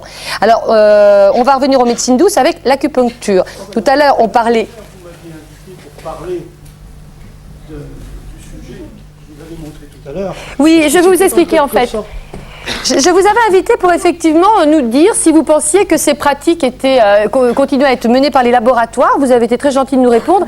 Et comme il y a eu le fax qui est tombé, la dépêche AFP par le ministère de la Santé, qui eux-mêmes reconnaissent qu'il y a plus de 100 affaires en cours, et donc la législation n'est pas appliquée, c'est pour ça que du coup je vous ai pas donné la parole. Je suis prie d'excuser. Oui, c'est tout à fait dommage que je ne puisse pas réagir à ça, parce que tout de même, vous avez fait en quelques images le procès de deux professions, le procès des médecins et le procès des visiteurs médicaux. Oui, alors je veux dire que vous êtes visiteur médical depuis 20 ans, vous êtes syndicaliste. Je suis surtout représentant d'un syndicat de visiteurs médicaux à Force ouvrière, pour ne pas le citer. Alors pour vous, le rôle du visiteur doit s'arrêter où? Parce que là, vous êtes d'accord qu'il y a parfois des dérapages. Mais je crois, moi j'ai d'abord envie de dire dans ce débat que moi je crois aux médecins traditionnels et je crois aux médicaments aussi. Mais est-ce que vous croyez aussi à l'écoute? Parce que c'est pas le tout, mais quand on a 10 minutes, un quart d'heure. Je crois aux médicaments parce que ça soit en curatif avec les antibiotiques, que ça soit en préventif avec les vaccins, ça a permis de sauver beaucoup de choses. Non, mais attendez, vous savez, il n'y avait pas plus naturel que les sanatoriums. On y mourrait beaucoup. La tuberculose a été éradiquée parce que, dans nos pays tout au moins, parce qu'on a inventé la pénicilline et parce que, également, on a inventé le BCG. Attendez, monsieur, il n'est pas question une seconde dans cette émission de remettre en cause la médecine allopathique. Une seconde, on parle du problème de l'écoute, on parle du problème de la surmédication. On a fait une parenthèse là-dessus, je l'espérais plus courte. C'est vrai que bon, ça a un petit peu, mais je l'espérais plus courte. Je crois qu'on ne peut pas faire un débat sur les médecines douces quand on voit l'engouement des Français en ce moment, sans se demander pourquoi il y a cette perte de confiance. On entend le témoignage de Soria Bonali, c'est un témoignage qu'on entend souvent. Je crois que c'est important, ne serait-ce que pour que les choses bougent et pour que la médecine retrouve sa confiance. Donc ça, c'est clair. Hein. Écoutez, on va devoir malheureusement aussi, enlever... s'il vous plaît, pour réagir à ce que vous avez montré, c'est vrai que ces relations entre labo et médecins existent. C'est vrai aussi qu'il y a une loi. Cette loi doit être appliquée dans toute sa rigueur. Ça ne remet pas, je crois, en cause la plupart du temps les relations normales entre laboratoires pharmaceutiques et entre les médecins. Tout ça, on est tout à fait d'accord. Et l'exemple choisi, je crois, a été mal choisi parce que s'il y a sans doute un domaine où les médecins sont extrêmement prudents, c'est bien le domaine de la dépression. Ils sont bien placés pour savoir écoutez, en que c'est tout quelque cas, chose de grave. Je suis désolée, je crois pas qu'ils traitent ça à la légère. Écoutez, je suis désolée, mais en tout cas, on a vu 9 médecins, on a les rushs à disposition. Alors bon, j'aimerais qu'on revienne aux médecines douces, parce que c'est quand même le sujet ce soir. Alors tout à l'heure, on parlait de l'effet placebo, hein, donc du côté autosuggestion. Alors on va vous présenter juste après la pub, avec l'acupuncture, on obtient des choses, moi je trouve ça surprenant, hein, pour un essai simplement placebo, des choses étonnantes avec la douleur. Vous allez voir qu'on peut, nous avons parmi nous une jeune femme qui a accouché sous césarienne, sans anesthésie, avec acupuncture. D'ailleurs, c'est la première femme en France qui a fait ça, c'était courageux. On va voir aussi quelqu'un qui se fait arracher une molaire sans anesthésie, sous acupuncture. Ça marche très très bien. Et donc on se retrouve juste après la pub. À tout de suite.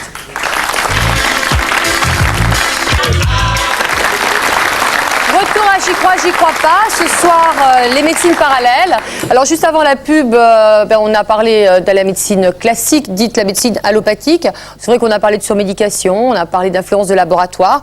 Mais c'était important peut-être de le signaler. Mais je crois que le gros problème qui se pose, c'est plus le problème des non-médecins qui pratiquent certaines techniques un peu marginales et un petit peu dangereuses. Et c'est important de montrer justement les dérapages et de voir justement de l'autre côté ce qui peut se passer. Alors, justement, Frédéric Gilbert, vous avez mené l'enquête du côté des non-médecins. Et Dieu sait qu'il y en a des non-médecins qui proposent de soigner, qui proposent de guérir. Quel a été votre parcours du combattant ? Disons que j'ai commencé par aller voir tout un tas de gens, que ce soit des naturopathes, un petit peu comme Géraldine tout à l'heure, je les ai pris au hasard dans l'annuaire, dans une région du centre de la France. Donc je suis allé voir des naturopathes, des ostéopathes, des iridologues, des radiesthésistes, enfin tout ce qui peut exister dans ce domaine. Et j'ai subi pas mal de choses. Je peux vous assurer que j'aurais du mal aujourd'hui à parler de médecine douce. Regardez. On va regarder dans quelques images, puis après vous nous direz pourquoi vous avez subi ça et on verra que c'est pas si drôle que ça. Merci, il n'y a pas de musique. C'est bien, il n'y a pas de musique. Plus fort.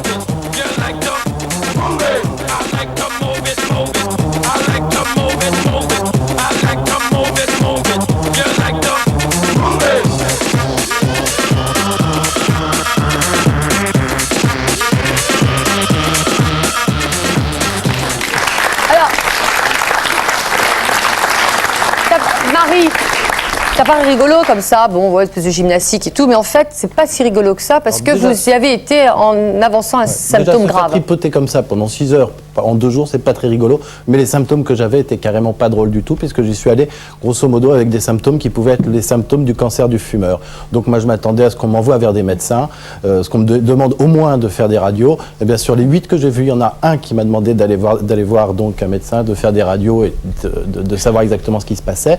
Vous allez d'abord voir, donc, pour l'ensemble de ces guérisseurs, d'une part les diagnostics et ensuite les solutions qu'on me préconise, un peu de la poudre de perlimpinpin. Bon, voilà. J'ai des toux sèches incessantes là, depuis plusieurs mois, des irritations de l'appareil respiratoire si vous voulez. J'ai mal aux bronches et puis dans le dos à l'arrière, derrière les poumons, et j'ai du mal à respirer. Alors c'est vrai que je fume 2 paquets de cigarettes par jour, mais enfin quand même je suis inquiet parce que ça m'arrive même de cracher des filets de sang. La raison pour moi primordiale, c'est plutôt nerveux. J'ai trop de viande d'après ce que j'en sais, mais j'arrive pas à m'en passer. Oui, mais le problème viande, si éventuellement pourrait vous provoquer des petits saignements au niveau bronche. Où ma main se trouve, ce sont les 2 parties les plus atteintes. Parce que quand j'ai fait le signe de croix sur vous, mes mains m'appartiennent plus, c'est pas moi qui les déplace. Il y a pas mal d'inflammation. Pour ce qui coince au niveau du dos, c'est la D2. C'est la vertèbre, la partie supérieure. C'est ce qui crée la compression pulmonaire. Mais ça est tout sèche, après ça peut être nerveux aussi à cause de ça aussi. Hein. Là on reste plutôt sur la fonction respiratoire et cardiaque qui sera un petit peu perturbée. Simplement parce que l'innervation se fera mal. Enfin c'est pas l'argent, hein. Je veux dire c'est embêtant quoi. De cracher du sang comme ça. Il n'y a rien de grave. Je vais mettre un Nectador à la place du café. Là. Repas du midi, viande, légumes verts si c'est possible. Moi je vais vous indiquer des extraits de plantes qui viennent du Brésil. Bon, le soir c'est pareil, on garde un apport en crudité ou salade composée. Il faudrait qu'on voit ça sur 3 fois, donc avec cette séance-là, pour voir au niveau réévolution et résultats. Poisson, vous en prenez un petit peu de temps en temps? Rarement. Donc il faudrait essayer de penser aux poissons, aux œufs, essayer d'introduire une pomme dans la journée. Donc il est possible que un saturateur d'eau vous aide beaucoup à respirer la nuit. Le sirop de bouleau serait pas mal. Le sirop de bouleau? Oui. Je connais pas du tout ça. Alors, aujourd'hui c'est pour vous, hein, pour essayer de vous soulager. De toute façon il faudra passer quand même des radios, au moins des radios pulmonaires, vers un médecin traitant. Il y en a un. Vous fumez, vous crachez du sang, vous avez des toux sèches et il y en a un seul qui vous envoie passer des radios. J'ai quand même une ordonnance, ça aussi. C'est d'ordonnance, ça? Ah oui, c'est une ordonnance, c'est un espèce de torchon. J'ai montré ça à mon pharmacien qui m'a carrément ri au nez, quoi. Bon. Voilà. Docteur Le Chevalier, vous êtes cancérologue à Gustave Roussy. Quand vous voyez ça, vous réagissez comment?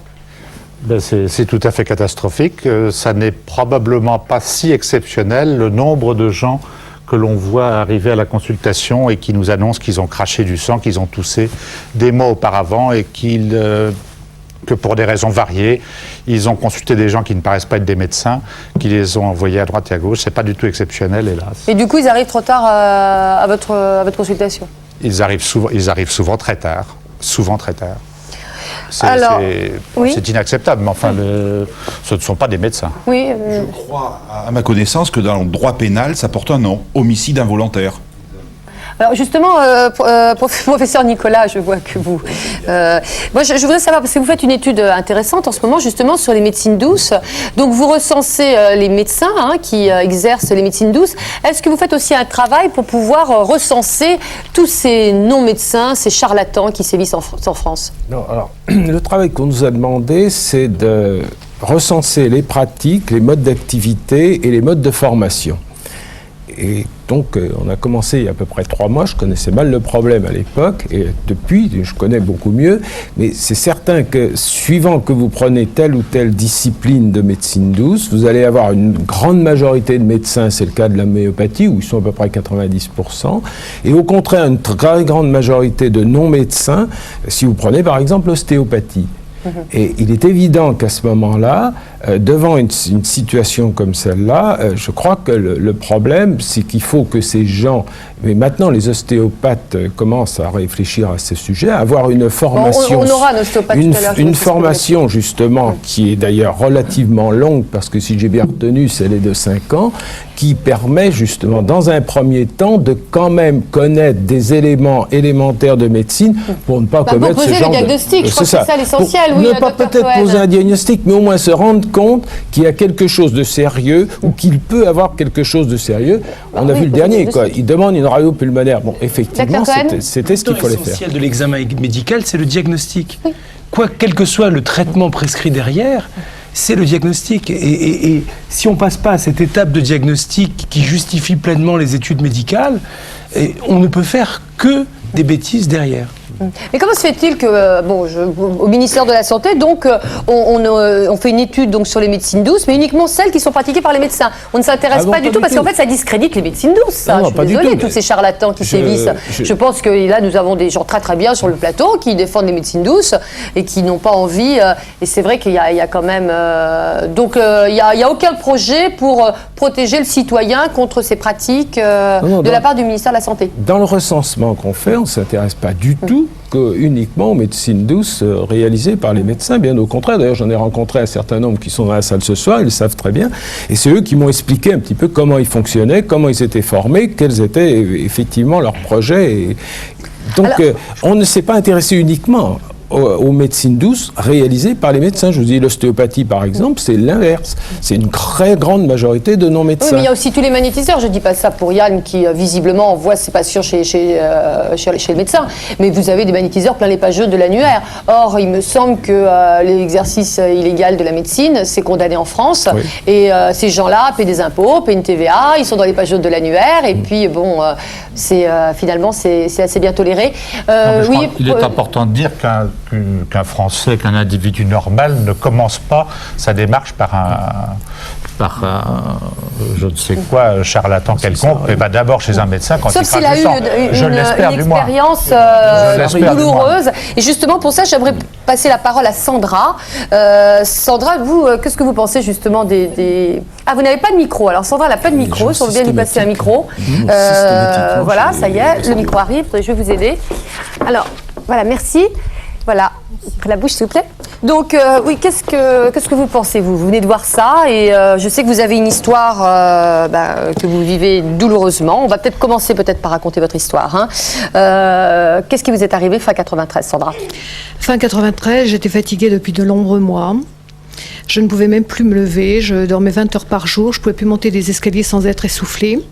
Je mettais ça sur le compte de l'anémie, puisque j'avais quand même une anémie grave, mais ça s'amplifiait de plus en plus. Et là, je me suis dit, il y a quelque chose d'anormal. J'ai donc consulté un gynécologue pour faire un frottis. Ça faisait longtemps que je n'en avais pas fait. Et comme elle était équipée d'un appareil échographie, on a fait une écho d'emblée. Et là, on a constaté une masse de 7 cm du côté de l'ovaire droit. C'était en province à l'époque. Et là, panique un petit peu de la gynéco qui me dit, je ne peux pas vous laisser repartir sur la région parisienne. Il faut faire immédiatement un scanner. Je reporte mon départ, je fais le scanner. Elle me dit, je vous laisse pas repartir, il faut vous hospitaliser à Épinal en urgence et je vous opérerai parce que c'est très, très suspect. En la questionnant un petit peu, j'ai bien su la faire parler et savoir qu'effectivement, elle craignait un cancer, mais on n'a jamais dit j'ai un cancer, c'est vrai, mais elle craignait. Bon, alors là, je me suis dit non, je ne veux pas me faire opérer comme ça. Je retourne sur la région parisienne et je vais aller à Villejuif, qui sont quand même spécialisés. Et là, j'ai rencontré donc le docteur Rochard qui est sur le plateau. Avant, j'avais vu la gynécologue et qui m'a dit bon, je vais appeler le chirurgien pour gagner du temps parce que si on vous redonne une autre consultation, on va perdre du temps. Le docteur Rochard est descendu immédiatement, elle m'a examiné, elle m'a dit il faut quand même vous opérer relativement rapidement. Dans les Vosges, on m'avait dit qu'il ne faut pas attendre un mois, ça risque d'être trop tard. Docteur France Rochard, vous avez diagnostiqué effectivement... il fallait faire une hystérectomie totale. D'accord. Hein, et puis, ma foi, la suite, c'était la surprise, hein, après. Non, si je puis me permettre. Elle a été examinée, effectivement. Bon, je l'ai examinée. Elle avait une masse et elle avait une anomalie sanguine. Et nous lui avons proposé effectivement une intervention, mais j'ai bien repris le dossier et nous en avons discuté à l'époque. Cette intervention était motivée à la fois par l'existence d'une anomalie ovarienne et d'une anomalie sanguine, mais à aucun moment nous n'avons pu lui dire qu'elle avait un cancer, puisque pour le moment, rien ne le prouvait. Absolument. Et rien ne le prouve Or, toujours. vous êtes venu nous voir en nous disant On a que dit- vous aviez un cancer. On m'a dit, avec lui, c'est une masse très très suspecte, il ne faut absolument c'est pas- pas c'est attendre. pas la même Donc, chose. Rendez-vous était pris 8 jours après pour l'opération, j'ai annulé 48 heures avant. Pourquoi vous avez annulé l'opération? Parce que j'ai peur d'effectuer une chimiothérapie, j'ai peur des métastases, et je me suis dit qu'après tout, si je devais mourir, c'était mon choix, je préférais mourir en un seul morceau que les couper tous les 6 mois. Je ne suis pas prête à vivre un tel cauchemar, c'est mon choix, parce que j'ai X raisons. Je me suis dit, bon, je vais essayer quand même de voir un petit peu ailleurs, on me redit toujours la même chose, et j'ai fait des tests spécifiques de terrain qui permettaient de diagnostiquer ou d'affiner un peu plus le facteur cancérigène. Et là, je me suis dit, qu'est-ce que je fais? Je ne savais plus trop, vous en avez un, on ne sait pas trop, là c'est sûr. Bon. C'était quand même un sentiment de panique partout où j'étais passée. Donc je me suis documentée énormément. J'ai acheté 163 livres. Enfin, 163 livres. J'en avais pas mal, je les ai comptés avant de venir. Mais 163 livres alors que vous n'étiez pas sûr finalement d'être atteinte Non, d'une maladie grave. Moi, je pense que j'ai vraiment une maladie grave parce que c'est moi qui connais mon corps et je sais dans quel état de délabrement j'étais. J'avais maigri 10 kilos que j'ai repris.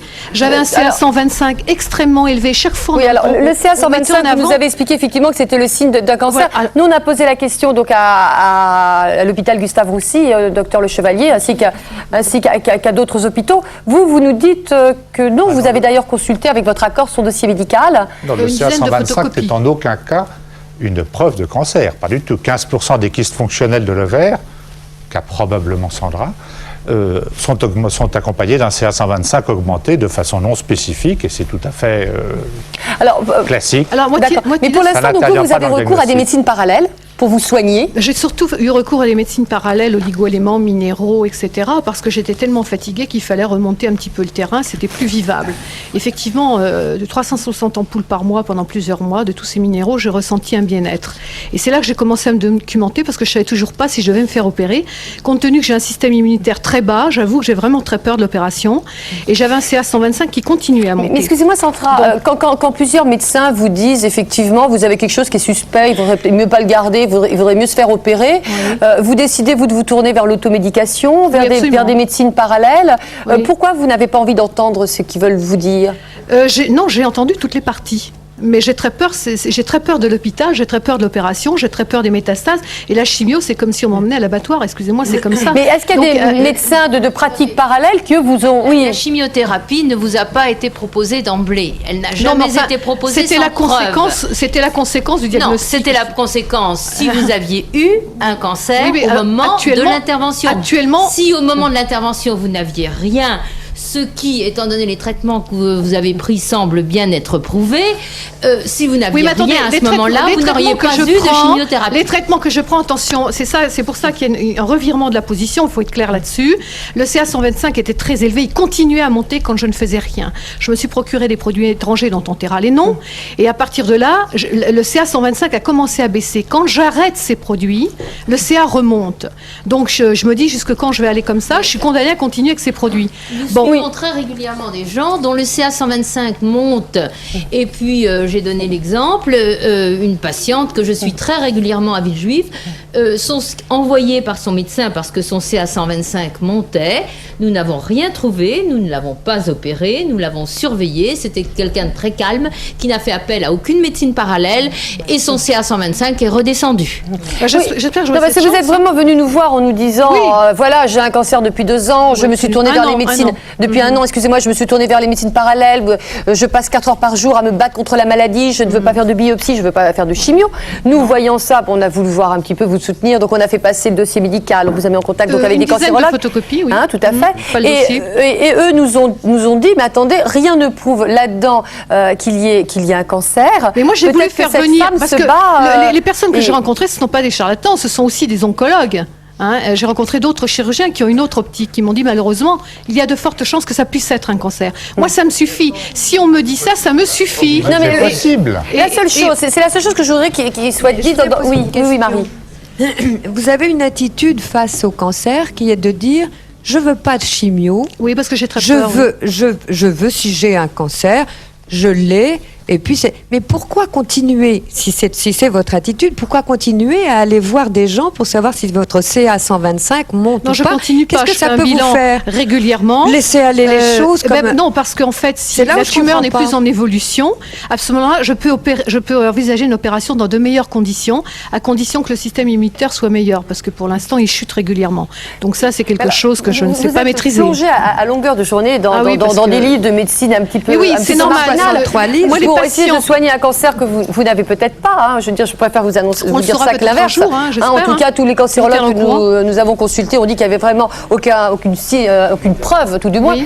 Oui. Fait dire que votre système immunitaire chute régulièrement. Parce que j'ai fait certains tests où on m'a confirmé qu'il chutait. Quel test? Je ne tiens pas à en parler. Ah bah oui. Ben non, parce que si on cite les laboratoires, demain ils ont des problèmes. C'est ça. Moi j'ai demandé à des médecins de venir qui s'occupaient de moi aujourd'hui. Ils m'ont dit nous n'allons pas nous jeter dans la fosse au lion. Et on m'a déconseillé de venir. On m'a dit vous allez être guéri. Il suffit de passer à TF1. Vous serez guéri, vous n'aurez plus de cancer. Donc je suis venue en toute connaissance de cause, en sachant très bien ce que vous alliez me dire. Écoutez, moi je suis venue, Tina, pour m'adresser aux gens qui me regardent. Parce que c'est vrai qu'on entend toutes les versions dans ce domaine. Il faut trier. Et pour ça, il faut se documenter. Il faut adhérer à des associations. Il faut aussi parfois soutenir les courages des médecins qui prescrivent d'autres choses. Parce que nous avons des produits en France qui sont interdits, qu'on trouve à l'étranger, qui sont autorisés. Le malade, il ne comprend pas. Attendez, docteur Chevalier, là, j'aimerais que vous réagissiez. Parce que je ne vous contredis pas du tout lorsque vous dites ça, mais il y a quand même une chose, c'est que vous nous avez dit, par exemple, je ne veux pas me faire opérer parce que c'est dangereux, je ne veux pas me faire de biopsie parce que c'est dangereux. Et ça, c'est un discours qu'on entend dans les médecines parallèles. Et je crois que, docteur France Rochard, vous nous avez dit que vous avez encore eu le cas, il y a peu de temps, d'une femme, il y a 10 jours, qui a entendu ce discours. Et alors il y a une dizaine de jours, j'ai vu en consultation une femme que j'avais vue il y a exactement 2 ans. Et qui présentait une lésion du sein pour laquelle elle avait été adressée par son médecin et à qui j'ai recommandé une intervention chirurgicale. La date a été prise et elle l'a annulée. Je l'ai revue 2 ans plus tard. Avec une lettre d'un médecin homéopathe qui me demandait, en me disant que le temps de l'intervention était maintenant venu et qu'il me proposait une aide sur le plan anesthésique et une aide sur le plan antibiotique avec des gélules que le mari de la patiente me remettrait. Quand cette patiente s'est déshabillée, elle présentait une tumeur complètement sanguinolente qui envahissait la totalité du sein et de la paroi thoracique, avec des nodules qui envahissaient la paroi. Cette malade était absolument inopérable 2 ans plus tard et elle va mourir. Quand j'ai commencé à lui expliquer qu'elle était inopérable et que je lui avais proposé une intervention 2 ans auparavant, elle m'a répondu que je ne voulais pas l'opérer. Mais ce n'est pas du tout que je ne voulais pas l'opérer, c'est qu'elle était inopérable et de toute façon, l'intervention à ce stade aurait été impossible. Par conséquent, le problème n'est pas un certain nombre de traitements qu'on va chercher. Le problème est que quand on a un cancer et que les gens ne se font pas traiter, 2 ans après, ils sont mourants et ils sont inopérables. Mais rien ne prouve qu'en étant opéré, je vivrai. Je crois que c'est important de mettre les choses. Bon, et j'ai juste un truc pour conclure. Moi, j'aimerais passer la parole à monsieur Mességuier. Juste une chose. Vous n'avez peut-être pas grand-chose pour le moment. Ça peut peut-être dégénérer. Je crois que ça serait peut-être quand même bien de vous tourner vers quand même des ce genre de médecins. choses. Je n'ai pas encore vu de magnétiseur, donc ce sont vraiment des médecins qui ont pignon sur rue, qui me conseillent l'opération. Non, qui me conseillent l'opération dans de meilleures conditions, parce que quand un CA est en oui, mais pleine vous savez, il évolution... ne faut peut-être pas forcément attendre. Bon, enfin, moi, j'aimerais que... Écoutez, visiblement, vous êtes fâché avec la médecine classique. Vous devez avoir des raisons pour ça. Maurice Mességuier, on ne vous présente plus, parce que vous avez suivi plus de 300 000 patients. Vous soignez par les plantes. Et oui, je comprends votre... et donc, on ne vous présente plus. Je sais que, bon, vous êtes quand même... J'ai longuement parlé avec vous. Vous êtes quelqu'un de très, très sage. Sandra ne veut pas entendre du tout le dialogue des médecins. Vous, comment vous réagissez face aux médecines parallèles qui, justement, ont tout un discours comme ça sur le cancer? Je voudrais d'abord dire que je crois à certaines médecines parallèles. Je crois au magnétisme, mais uniquement pour certaines maladies. Pour les maladies, par exemple, psychosomatiques, pour l'asthme allergique, l'eczéma, l'insomnie.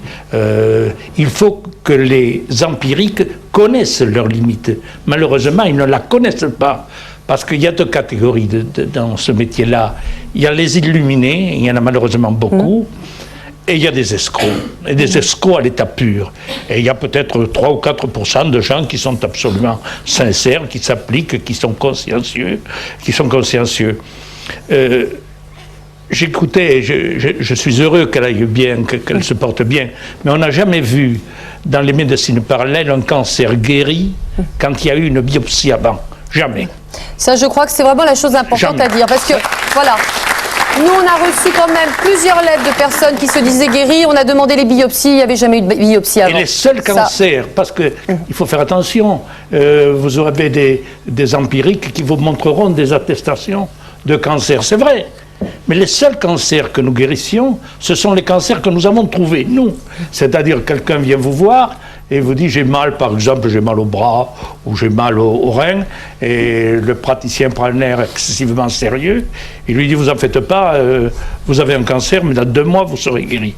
Et il est guéri, soit parce que il y a un vieux proverbe chinois qui nous apprend qu'un médecin qui ne guérit pas 8 malades sur 10 est un mauvais médecin parce que la nature en guérit 7 toute seule, soit parce que le magnétisme a agi, soit parce que les plantes ont agi. Et il lui dit faites-moi une attestation de guérison du cancer. Et le malade, avec la meilleure bonne foi du monde, fait une attestation de guérison du cancer.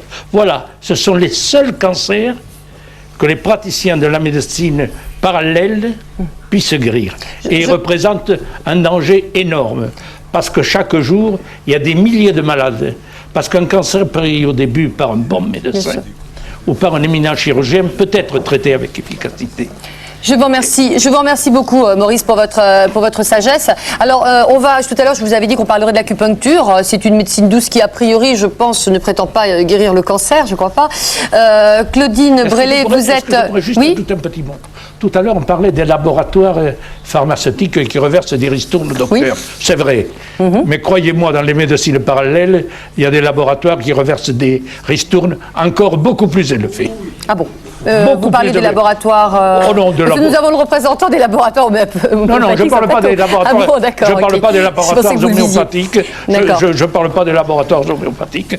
Je parle de laboratoires qui vendent n'importe quoi et qui reversent des sommes considérables, 20 ou 30% du prix du médicament qu'ils achètent. Alors il y a une proportion beaucoup plus grande de coquins parmi les empiriques que parmi les médecins.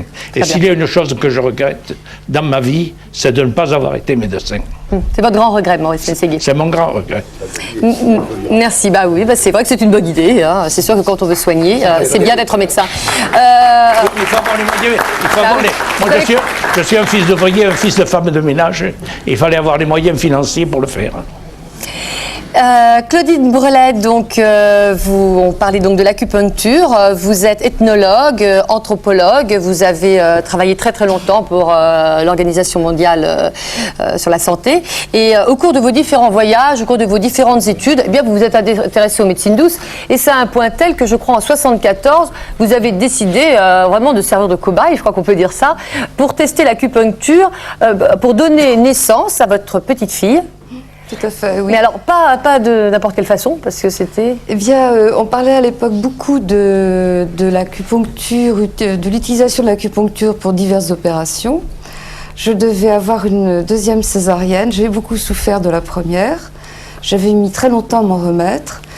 Et quand j'ai entendu parler de ces césariennes en Chine, je suis évidemment d'abord allée à l'ambassade de Chine. Ils m'ont regardé. Je crois qu'ils se sont demandé si je ne faisais pas de la provocation. Donc vous n'avez pas du tout d'anesthésie, et alors là, juste l'acupuncture. Après, j'ai entendu un congrès d'acupuncture à Monaco parler d'une appendicectomie sous acupuncture. J'ai demandé au médecin qui présentait cette appendicectomie, le docteur Nguyen Van Guy, si effectivement on pouvait pratiquer une césarienne. On doit voir des images. Je vous arrête parce que pour nous passe des images là. Donc voilà, parce que vous aviez été suivi par l'hebdomadaire L'Express. Hein, donc j'ai suivi la première césarienne sous acupuncture en France. Bon, je rappelle que la césarienne, eh bien, il faut découper le tube utérus. Donc effectivement, c'est pas une partie de plaisir. Et vous n'avez rien du tout, vous n'avez rien ressenti. Ah, c'était tout à fait étonnant parce que par exemple, le docteur Nguyen Van Guy m'avait promis un trait de feu au moment de l'incision. Et comme je ne sentais rien, je me suis un peu impatientée et j'ai demandé si ça avait commencé, si on allait commencer. Et il m'a dit, mais enfin, voilà Valentine. Valentine qui est là d'ailleurs sur le plateau. C'était il y a 21 ans. Et j'ai demandé donc si on avait commencé et on m'a répondu, mais oui, non seulement on a déjà incisé, mais en plus on vous a enlevé l'ancienne cicatrice. Alors, vous nous avez donné une idée. Nous, on a eu envie de retenter un petit peu l'expérience, voir de près, hein, parce qu'on est un peu comme Saint-Thomas, on aime bien voir les choses de près. Alors, on a rencontré une dame qui avait une dent, une molaire à se faire arracher. Alors vous êtes d'accord, messieurs, qu'une dent, ça fait plutôt mal. Donc sous acupuncture, regardez Frédéric Gilbert, c'est vous qui avez été filmer cette dame, donc il n'y a pas du tout de truandage. Hein.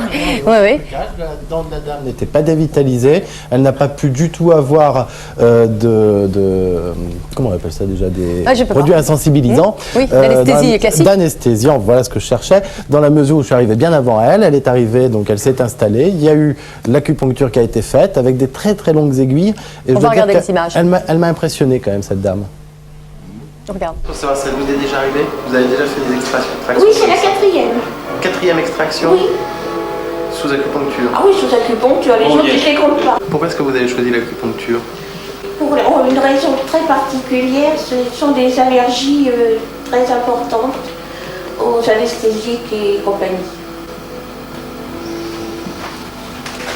9 points d'acupuncture accompagnés d'une stimulation électrique d'un quart d'heure environ. Donc on relie aux bornes du stimulateur. L'opération est menée en douceur semble-t-il. La patiente ne souffre pas.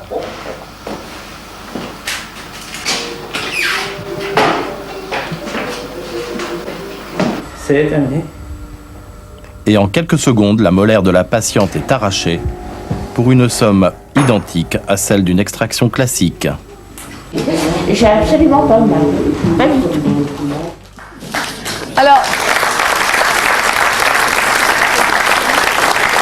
pour vous, docteur Olas, parce que tout à l'heure on parlait un peu d'autosuggestion.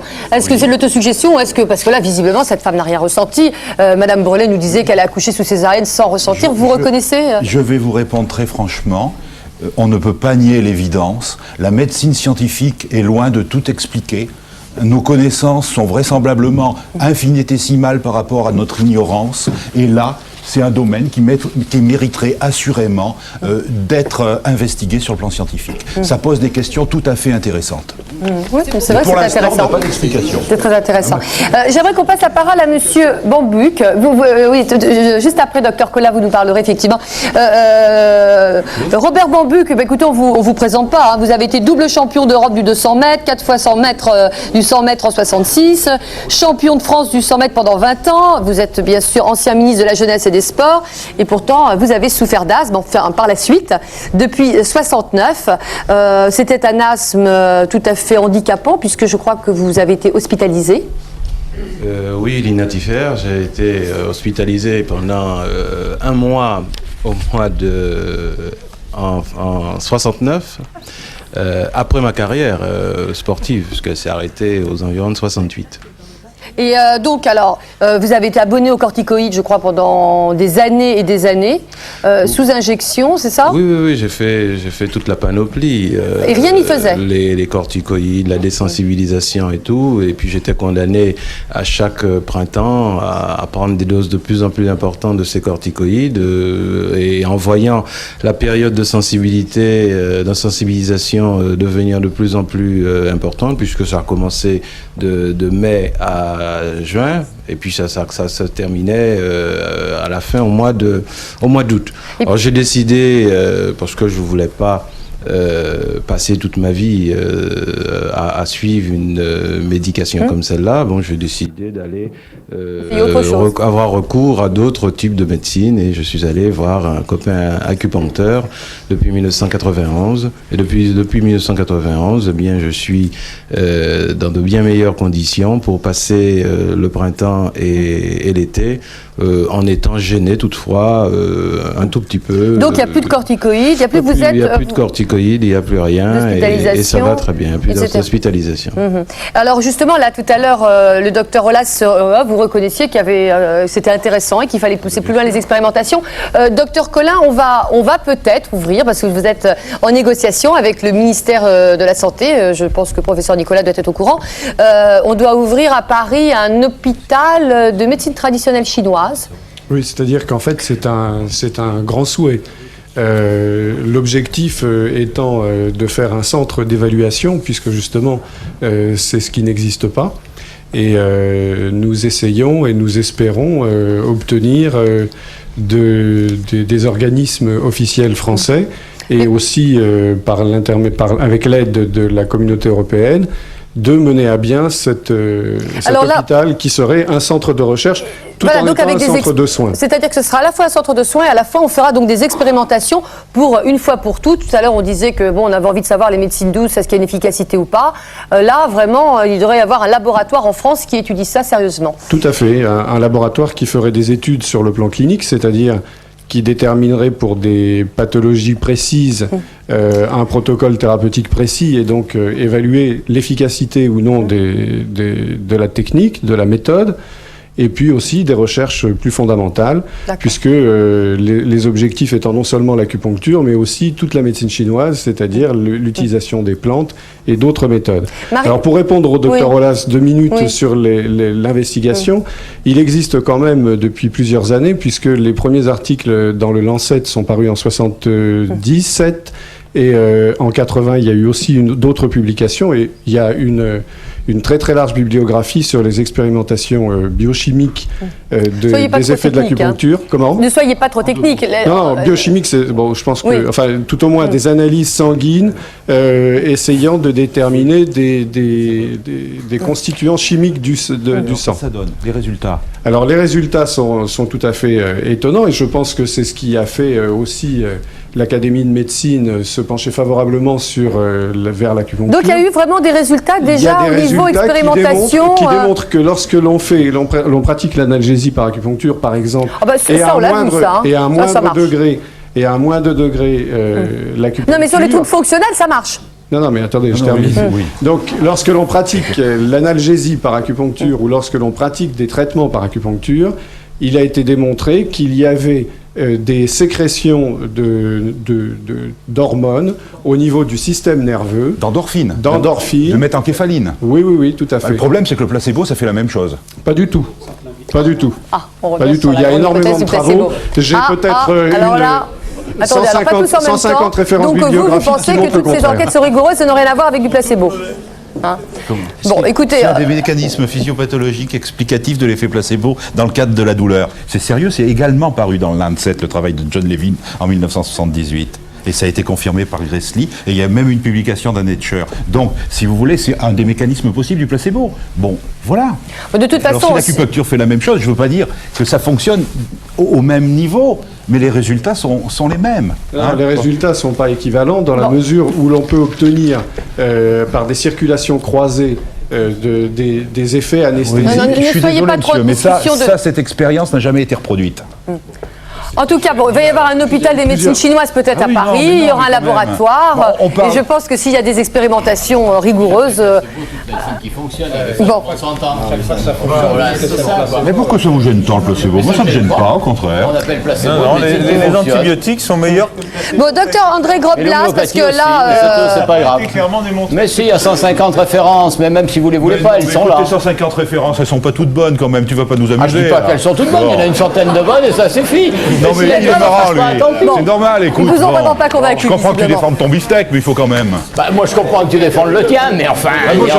J'aimerais faire intervenir, mais si, on n'a plus beaucoup de temps. Docteur Groblas, vous proposez l'auriculothérapie, c'est une technique dont on parle pas mal en ce moment parce que ça ferait maigrir, ça permettrait d'arrêter de fumer, c'est un peu voisin de l'acupuncture, enfin je veux pas vous vexer. Pas voisin du tout de l'acupuncture. Parce que vous avez enseigné l'acupuncture pendant des années. C'est exact, j'ai enseigné l'acupuncture, j'ai eu une école d'acupuncture, sous le patronage d'ailleurs d'un doyen, qui était le professeur Bétourné, à l'hôpital Henri Mondor. D'abord, il faut que je vous dise que je suis un médecin hyper classique, je suis anesthésiste, réanimateur, cardiologue. Très et vous... Très bon. Oui, c'est vrai, Marie. Je dois dire, tu es très bon. C'est vrai. Ah, bah, ils se connaissent, ça.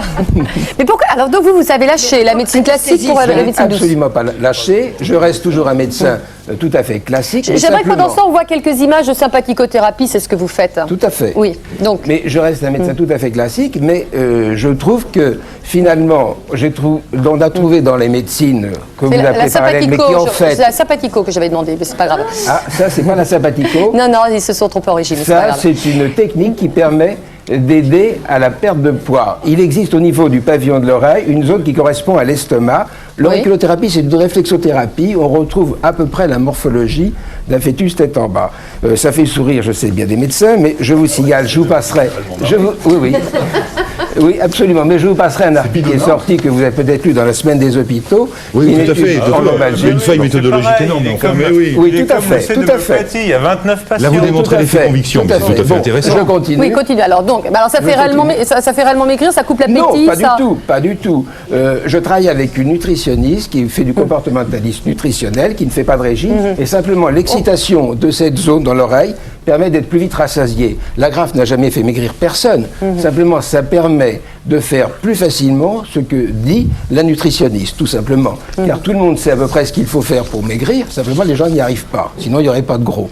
Donc, si vous voulez, cette technique permet... Et vous obtenez une perte de poids, je veux dire... Il n'y a pas d'obtenir de perte de poids, c'est fonction... par rapport au pourcentage de ce que les gens souhaitent, je veux dire. Évidemment, il n'y a pas... les gens me disent... Sans rechute, le problème, il est là, quand même, avec les régimes. Combien vais-je perdre de poids? C'est complètement ridicule. Tout est fonction... Il faut changer leur comportement alimentaire tant qu'on n'aura pas changé leur... C'est sûr qu'on maigrit quand on change son comportement alimentaire. On mange pas, on maigrit. Ça veut dire qu'il faut faire un gros effort pour manger. Mais pas du tout. Il n'y a pas de régime, simplement basé sur la chronobiologie des aliments que vous connaissez. Vous savez très bien qu'un aliment pris à une certaine heure fait grossir et que le même aliment pris à une heure différente ne fait pas grossir. Vous le savez tous, la chronobiologie, je ne vais pas vous prendre à vous à l'opaque. Bon, écoutez, en tout cas, c'est vrai que l'auriculothérapie, c'est une technique dont on parle de plus en plus pour cesser de fumer, pour maigrir. À propos de fumer, excusez-moi, il y a eu... Oh, messieurs, à propos de fumer, excusez-moi, il y a eu une évaluation... On ne fait pas débat sur le tabac, ce soir, on a déjà fait ça. Dans les hôpitaux, un rapport qui a été fait, donc sérieusement dans les hôpitaux de Paris, qui a montré que c'était l'auriculothérapie qui donnait les meilleurs résultats pour arrêter de fumer. C'est pas moi qui l'ai fait. Vous l'avez peut-être vu, je vous le passerai, je me ferai un Bon, écoutez, vous lui passerez, tout à fait. Moi, je voudrais qu'on donne la parole au docteur Christian Thalscheller. Docteur Christian Thalscheller, vous êtes là, je vous vois très très mal, vous avez qu'à venir là, voilà, ça sera plus simple. Bon, pour finir sur une note joyeuse, vous proposez alors une thérapie tout à fait originale, puisque c'est... D'ailleurs, on vous appelle le docteur Soleil. Hein, vous êtes pas habillé en jaune ce soir, mais on vous appelle le docteur Soleil. Et vous proposez une thérapie tout à fait originale, puisque c'est une thérapie qui est par le rire. Oui, j'aimerais tout d'abord dire ceci. Oui. Pour ma part, j'ai été médecin généraliste classique, puis après je suis devenu homéopathe, acupuncteur. J'ai fait donc un parcours médecine douce. Et je pense qu'il n'y a pas d'opposition entre toutes ces médecines. Il faut les voir avec du bon sens. Quand les gens qui s'opposent, pour moi, sont les gens qui restent enfermés dans leur chapelle au lieu de voir qu'il y a du bon partout et qu'il faut simplement utiliser son bon sens pour utiliser les techniques avec sagesse. Et pour cela, à partir du moment où on est médecin et on sait poser un diagnostic, vous êtes d'accord, docteur Christian Thalscheller? Un des drames, c'est que la collaboration entre les médecins et les non-médecins n'est pas bonne. Elle n'est pas bonne souvent pour des questions de défense des privilèges de la part du corps médical. Je pense que les médecins peuvent très bien collaborer avec des ostéopathes, des acupuncteurs non médecins. S'il y a une formation rigoureuse derrière. C'est que pour poser le diagnostic est l'œuvre du médecin, d'accord. Mais il n'y a pas que ça. Ensuite, quand on fait de la thérapie, de l'équilibrage nutritionnel, etc., il y a souvent, ou de l'ostéopathie, il y a souvent des gens qui ont plus de formation que les médecins dans certains domaines spécifiques. Et le futur, je pense, ça va être qu'on intègre tout cela, que les gens collaborent les uns avec les autres. Pour ma part, je me suis intéressé beaucoup à un élément qui est le suivant. Quand nous avons des émotions bloquées, ces émotions nous rendent malades. Et ça, c'est prouvé par de nombreux travaux scientifiques très sérieux. Et on peut faire sortir ces émotions en riant ou en pleurant. C'est-à-dire que lorsque l'on dégage ces émotions, notamment par le rire, eh bien, on fait sécréter à l'intérieur du corps des endorphines, notamment, qui sont de la morphine. C'est-à-dire que plutôt que acheter les médicaments, on peut les faire soi-même dans certains cas. Mais alors, attendez, excusez-moi, mais on rit sur mesure. Attendez, moi, vous me demandez d'éclater de rire, là, je suis... Mais justement, l'idée est que... Ça s'appelle aujourd'hui la psychoneuroimmunologie, c'est une science très sérieuse. C'est que nos états psychiques... Vous pourriez nous faire rire, là, par exemple? Mais bien sûr. Ah bah alors, allez-y. L'idée est la suivante. Quand on est stressé, quand on est tendu, plutôt que de garder tout ça à l'intérieur et de se rendre malade, on peut faire sortir son émotion en riant, avec un rire qui est un rire que l'on fabrique. Et voilà comment on fait. On inspire, et en expirant, on va faire ha ha ha ha, et laisser le rire venir. Essayons. Inspirez, et vous expirez. Ha ha ha ha ha. Marie, ça vous laisse sur quoi? Vous n'avez pas envie de rire? Elle m'a laissé la bouche ouverte, je regardais faire. On va essayer de se concentrer, on va essayer de Moi, bien le j'aime faire. bien mes Allez. rires Comme vous le naturels. voyez, beaucoup de gens Non, sont mais, très rouillés. Attendez, vous savez, on va vous montrer en exemple, on va regarder quelques images d'un de vos stages. Et je suis sûre qu'après, on va faire exactement la même chose, ça va être très bien. On va regarder les images.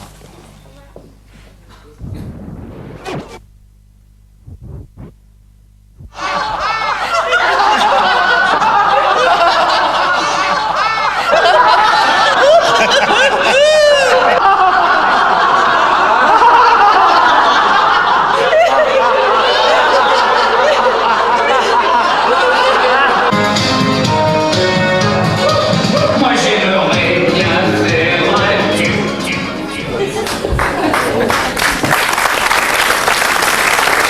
Alors, je vous dis pas qu'on va tous danser comme des bêtes sur le tapis. On n'ira peut-être pas jusque-là. Mais si vous arrivez à nous décoincer et à nous faire rire, n'est-ce pas, professeur Pierre-Nicolas? Ils sont un peu tendus. Non, ce sont des gens bien vraiment, vous nous aurez convaincus. On peut dire que le En rire, fait, n'est-ce pas, ça fait partie des méthodes de médecine préventive. Parce qu'actuellement, dans notre société, on s'occupe beaucoup trop de soigner les malades et pas assez d'apprendre aux gens comment rester en bonne santé. Et il y a là tout un... Mais si on rit beaucoup, oui. on a moins de chances de tomber malade. Parfaitement, oui. Parfaitement. On sait que les émotions refoulées, les gens qui ne rient pas, qui ne pleurent pas, qui ne font pas sortir leurs émotions, ont beaucoup plus de problèmes de santé que ceux qui expriment leurs émotions. Alors, montrez-nous comment exprimer nos émotions. Justement, alors l'idée, c'est de prendre des moments pour soi, des moments où on s'isole et des moments où on fait ce que tous les petits-enfants du monde savent faire, c'est se décharger émotionnellement. Et les gens qui font ça ont un bien meilleur équilibre de vie parce qu'ils évitent d'accumuler du stress à l'intérieur.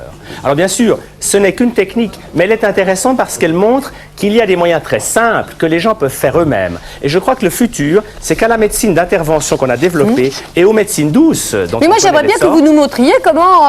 moi, j'ai du mal à croire. Je vois ça, mais j'ai du mal à imaginer qu'on puisse faire rire comme ça des personnes sur mesure. Vous pouvez nous montrer? Ouais, j'ai voulu faire un petit exemple. Non, mais je vous ai coupé la parole pour le reportage. Mais l'idée, c'est de retrouver le principe donc de rire, mais de rire sans avoir forcément une raison, simplement en expirant de façon saccadée. Et vous pourrez vous entraîner chez vous, vous verrez que quand vous faites cela régulièrement, cela vous détend d'une manière extraordinaire. C'est vrai. Bah oui, mais il ne veut pas nous montrer comment ça marche. Hein. Comment, qu'est-ce que Au vous dites? cirque, on est plus détendu que qu'après un film d'Ingmar Bergman ou de... Mais au cirque, on fait quelque chose d'important puisque l'idée est que par le rire, on va sécréter soi-même non seulement des endorphines, mais toutes sortes de substances de bien-être et qu'on n'aura donc pas besoin d'aller les acheter à la pharmacie. Et cette technique du rire a pris tellement d'essor qu'aux États-Unis, il y a des clowns dans les hôpitaux maintenant pour justement faire rire des gens qui souffrent plutôt que leur injecter de la morphine. Voilà le principe. D'accord, mais vous refusez totalement de nous faire rire ce soir. Non, pas du tout. Si vous voulez. Alors, montrez-nous comment vous faites. On Alors, est des stagiaires. Vous allez donc inspirer profondément et en vidant, vous faites ha ha ha ha ha. Et vous recommencez.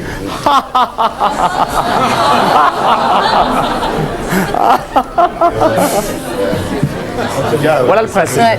Mais c'est un peu mécanique tout de même. Hein. Après, on rit vraiment de bon cœur. Tout à fait, c'est ça l'idée. Il faut déclencher le rire et après, ça devient très agréable et très naturel. Bon, on va lancer le sondage de fin. Donc, vous rappelez la question qu'on a posée au début du débat. Hein, c'est croyez-vous en une efficacité réelle des médecines parallèles? On va regarder le chiffre qu'on nous avait donné parce qu'il était époustouflant. Je crois qu'il était de 88%, c'est ça? Donc, pardon? 80, excusez-moi. Donc, vous avez quelques minutes pour voter, puis on verra justement lequel des deux camps vous aura le plus convaincu. Monsieur Lannoy, j'aimerais bien que vous nous donniez juste un petit mot sur votre fameux projet que vous défendez corps et âme au Parlement européen, parce que visiblement ce sont nous les affreux Français qui ont bloqué ce projet pour que les médecines douces, enfin qu'il y ait une législation au niveau européen. Mais le débat qui a lieu aujourd'hui me montre que manifestement l'ouverture d'esprit n'est pas totale. Ah, oui. Et je voudrais quand même citer le cas d'autres pays qui nous entourent et qui sont maintenant plus proches puisqu'il n'y a plus de frontières. Je pense à la Grande-Bretagne, à l'Irlande et aux pays nordiques. En Grande-Bretagne, il y a à peu près 8000 praticiens de santé qui ne sont pas médecins, qui ont une très bonne formation et qui collaborent avec la plupart des médecins. Donc il n'y a pas cette opposition brutale et dure entre les non-médecins et les médecins. Ils ont chacun un rôle les médecins sont habitués depuis très longtemps à fréquenter des non-médecins qui sont aussi des praticiens de santé. Donc je crois que c'est une leçon importante à retenir. En Allemagne, c'est la même chose. Il y a les Heilpraktiker qui ont un statut légal reconnu, qui ne sont pas médecins. Mais qui ont une formation très qui ont une solide. formation, évidemment. Donc, je crois personnellement qu'on va, si on veut être progressiste, si on veut aller vers l'ouverture, on doit faire l'effort d'harmoniser à ce niveau-là, c'est-à-dire s'aligner sur les pays qui ont un système plus libéral et qui donc reconnaissent ce qui existe, qui est la réalité. Faire semblant que la réalité n'existe pas, ça n'a jamais été très intelligent et ça finit par craquer. On est ici dans une situation où il y a effectivement des charlatans. Pourquoi il y a des charlatans? Parce que ce sont des gens qui ne sont pas reconnus. Donc les gens sérieux sont mis sur le même pied que les gens pas sérieux. Donc il faut manifestement légiférer, donner un statut, évaluer les médecines. Et là, oui, je crois absolument, que des expériences. Je crois que c'est par là qu'il faut commencer. Sérieuse, faite de façon équitable, avec d'une part les gens de la médecine classique, de la médecine allopathique, et les gens de la thérapeutique en question. Alors justement, pour ça, je crois qu'il y a de l'argent, monsieur Javernois. Est basée sur des critères différents. Oui. Par exemple, l'ostéopathie, monsieur Gersernois qui est là. Oui, Gersernois est là, justement, vous nous parliez on doit mettre des ostéopathes pour évaluer avec le médecin, pour évaluer l'ostéopathie. Monsieur Gersernois, vous par exemple, vous êtes ostéopathe, vous n'êtes pas médecin. Or, en France, normalement, un non-médecin n'a pas le droit d'être ostéopathe, alors que c'est différent dans certains pays européens. Donc vous aussi, vous vous battez pour que les choses... Nous nous battons pour un statut légal, mais j'aimerais quand même, pendant quelques secondes, revenir sur l'exemple de M. Frédéric Gilbert. Un tel patient qui viendrait consulter dans un cabinet d'ostéopathie avec des douleurs thoraciques, des saignements, qui en plus avouerait être fumeur sur un score de 2 paquets par jour, serait immédiatement envoyé chez un médecin. Et je pense que dans quelle est la durée de la formation d'un ostéopathe? Alors, un ostéopathe, je rappelle, bon, c'est une manipulation. Pas tout à fait. Un ostéopathe est un praticien, qui va s'attacher à trouver les restrictions de mobilité du corps. Ces restrictions de mobilité provoquent une altération d'un état de santé, qui n'est pas forcément la maladie, mais c'est un patient qui souffre. Et un ostéopathe a un cursus qui est tout à fait standardisé, puisque nous avons cherché, nous, à appliquer le cursus européen. C'est-à-dire, il est praticien de santé à la base. Nous sommes tous à la base ou kinésithérapeutes ou médecins ou praticiens de santé et nous avons suivi 7 ans de formation, 6 à 7 ans minimum de formation en ostéopathie pure, ce qui nous permet à la fin de notre cursus d'avoir un minimum de 5000 heures qui sont préconisées, je ne dis pas standardisées, ce ne sont pas des critères, mais qui sont préconisés par l'OMS pour avoir un diplôme à haut niveau de responsabilité, mais à compétences limitées. D'accord. Et je crois que tout à l'heure, on parlait d'expérimentation. Je crois qu'il y a de l'argent qui vient d'être débloqué au niveau européen pour pouvoir enfin faire des expérimentations au niveau des médecines douces. Combien d'argent. Il y a 3 millions d'écus, donc 3 millions d'écus, un écu, ça fait 6 francs français. D'accord, ok. Pour l'évaluation, donc c'est trop peu. On aimerait avoir autant de débloqués dans des secteurs de médecine allopathique comme le cancer. On a beaucoup de mal à trouver des fonds à Bruxelles. Oui, je sens que le docteur Barban n'a pas l'air, pourtant c'est un méthodologue de la Rivoisière, il n'a pas l'air d'être tout à fait d'accord avec vous. C'est intéressant quand même d'ouvrir aussi dans de nouvelles voies. Vous êtes d'accord? Parce que bon, la cancérologie n'a pas réponse à tout, malheureusement. Je voudrais revenir sur quelque chose. Monsieur, ce que vous dites est tout à fait faux. Je voudrais revenir sur quelque chose. Je trouverais regrettable que, sous prétexte d'Europe, le nivellement de la médecine se fasse au niveau de certains pays d'Europe où la médecine est classiquement considérée comme inférieure à la médecine française, et qu'on ne prenne pas plutôt des références de médecine reconnues. La médecine française est quand même reconnue dans le monde et il y a beaucoup d'étrangers qui viennent. Vous n'avez pas l'air d'accord, docteur Olas. Il n'y a pas beaucoup de Français qui vont faire un débat sur la médecine. Il n'y a pas beaucoup de Français qui vont se faire traiter en Angleterre. Je crois que c'est plutôt là. Madame, je ne voudrais pas être mal compris. Il est évident que si on harmonise, ce n'est pas à la baisse. Ce n'est pas pour abaisser la qualité, c'est pour monter la qualité. Bien sûr. Ça, c'est très bien.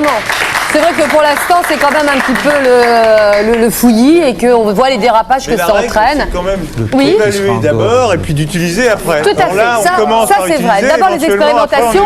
Et là, il y a de l'argent qui a été débloqué. Il va y avoir des expérimentations.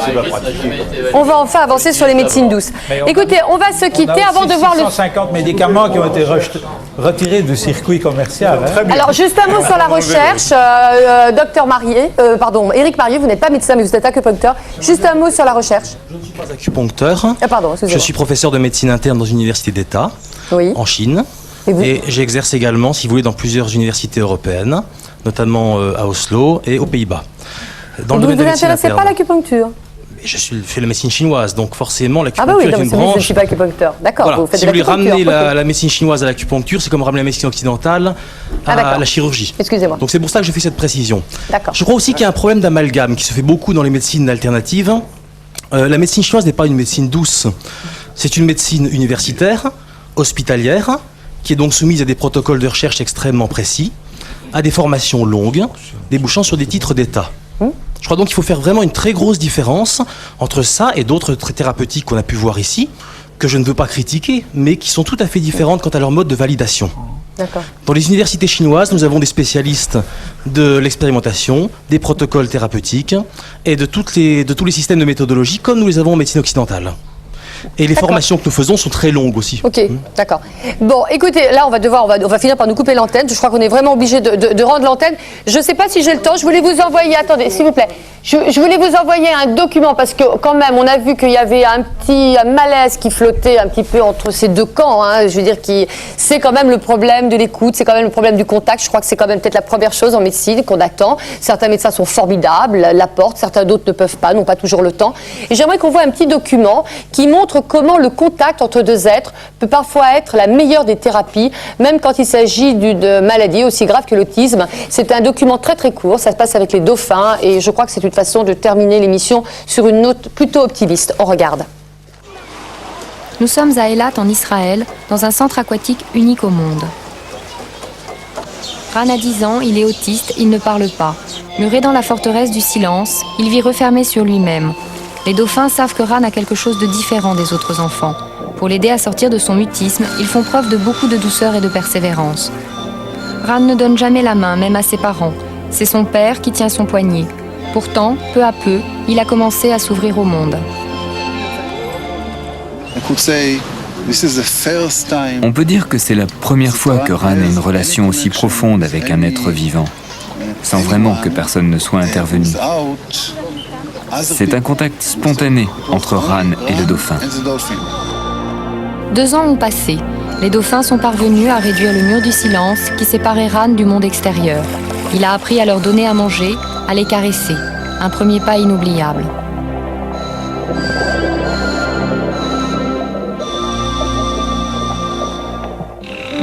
En Floride, une autre expérience est tentée. Les dauphins sont en captivité, mais le but est le même. Rétrécir l'espace qui sépare l'autiste du monde qui l'entoure. Un objectif qui passe forcément par la rencontre de l'autiste et du dauphin. Dans les gestes, l'adolescent retrouve le germe de la confiance. Il apprivoise l'autre pour se connaître lui-même. Jamais, en 18 ans, Amy n'avait accepté que quelqu'un, même ses parents, ne l'embrasse. Jamais jusqu'à ce jour.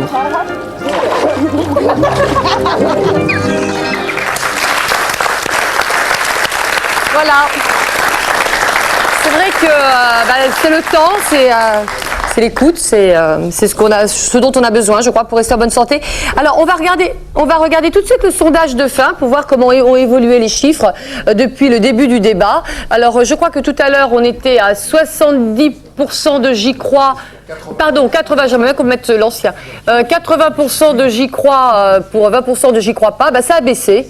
Il n'y a plus que 70% de j'y crois pour 30% de j'y crois pas. Donc, vous avez fait un petit peu avancer vos convictions. Je pense que de l'autre côté, vous devez être un petit peu déçus. Mais je crois que, c'est vrai qu'on attend quand même une chose qui nous semble importante. Ce sont les expérimentations. Marie, vous, quel est votre sentiment, je veux dire? Quelle est la médecine douce qui vous... Aucune des deux médecines douces ou dures ne m'a jusqu'à présent promis l'immortalité.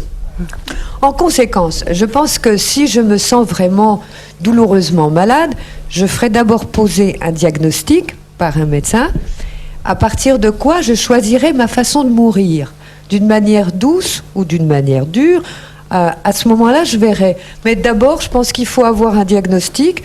Et puis, si quelqu'un d'entre vous me propose une manière de rester éternel, je suis à l'écoute. C'est quand vous voulez. Bon, voilà. Merci. Vous êtes avec nous quand même. Bon alors, rapidement, quelques bouquins. Traité d'acupuncture auriculaire par le docteur Groblas, ici présent.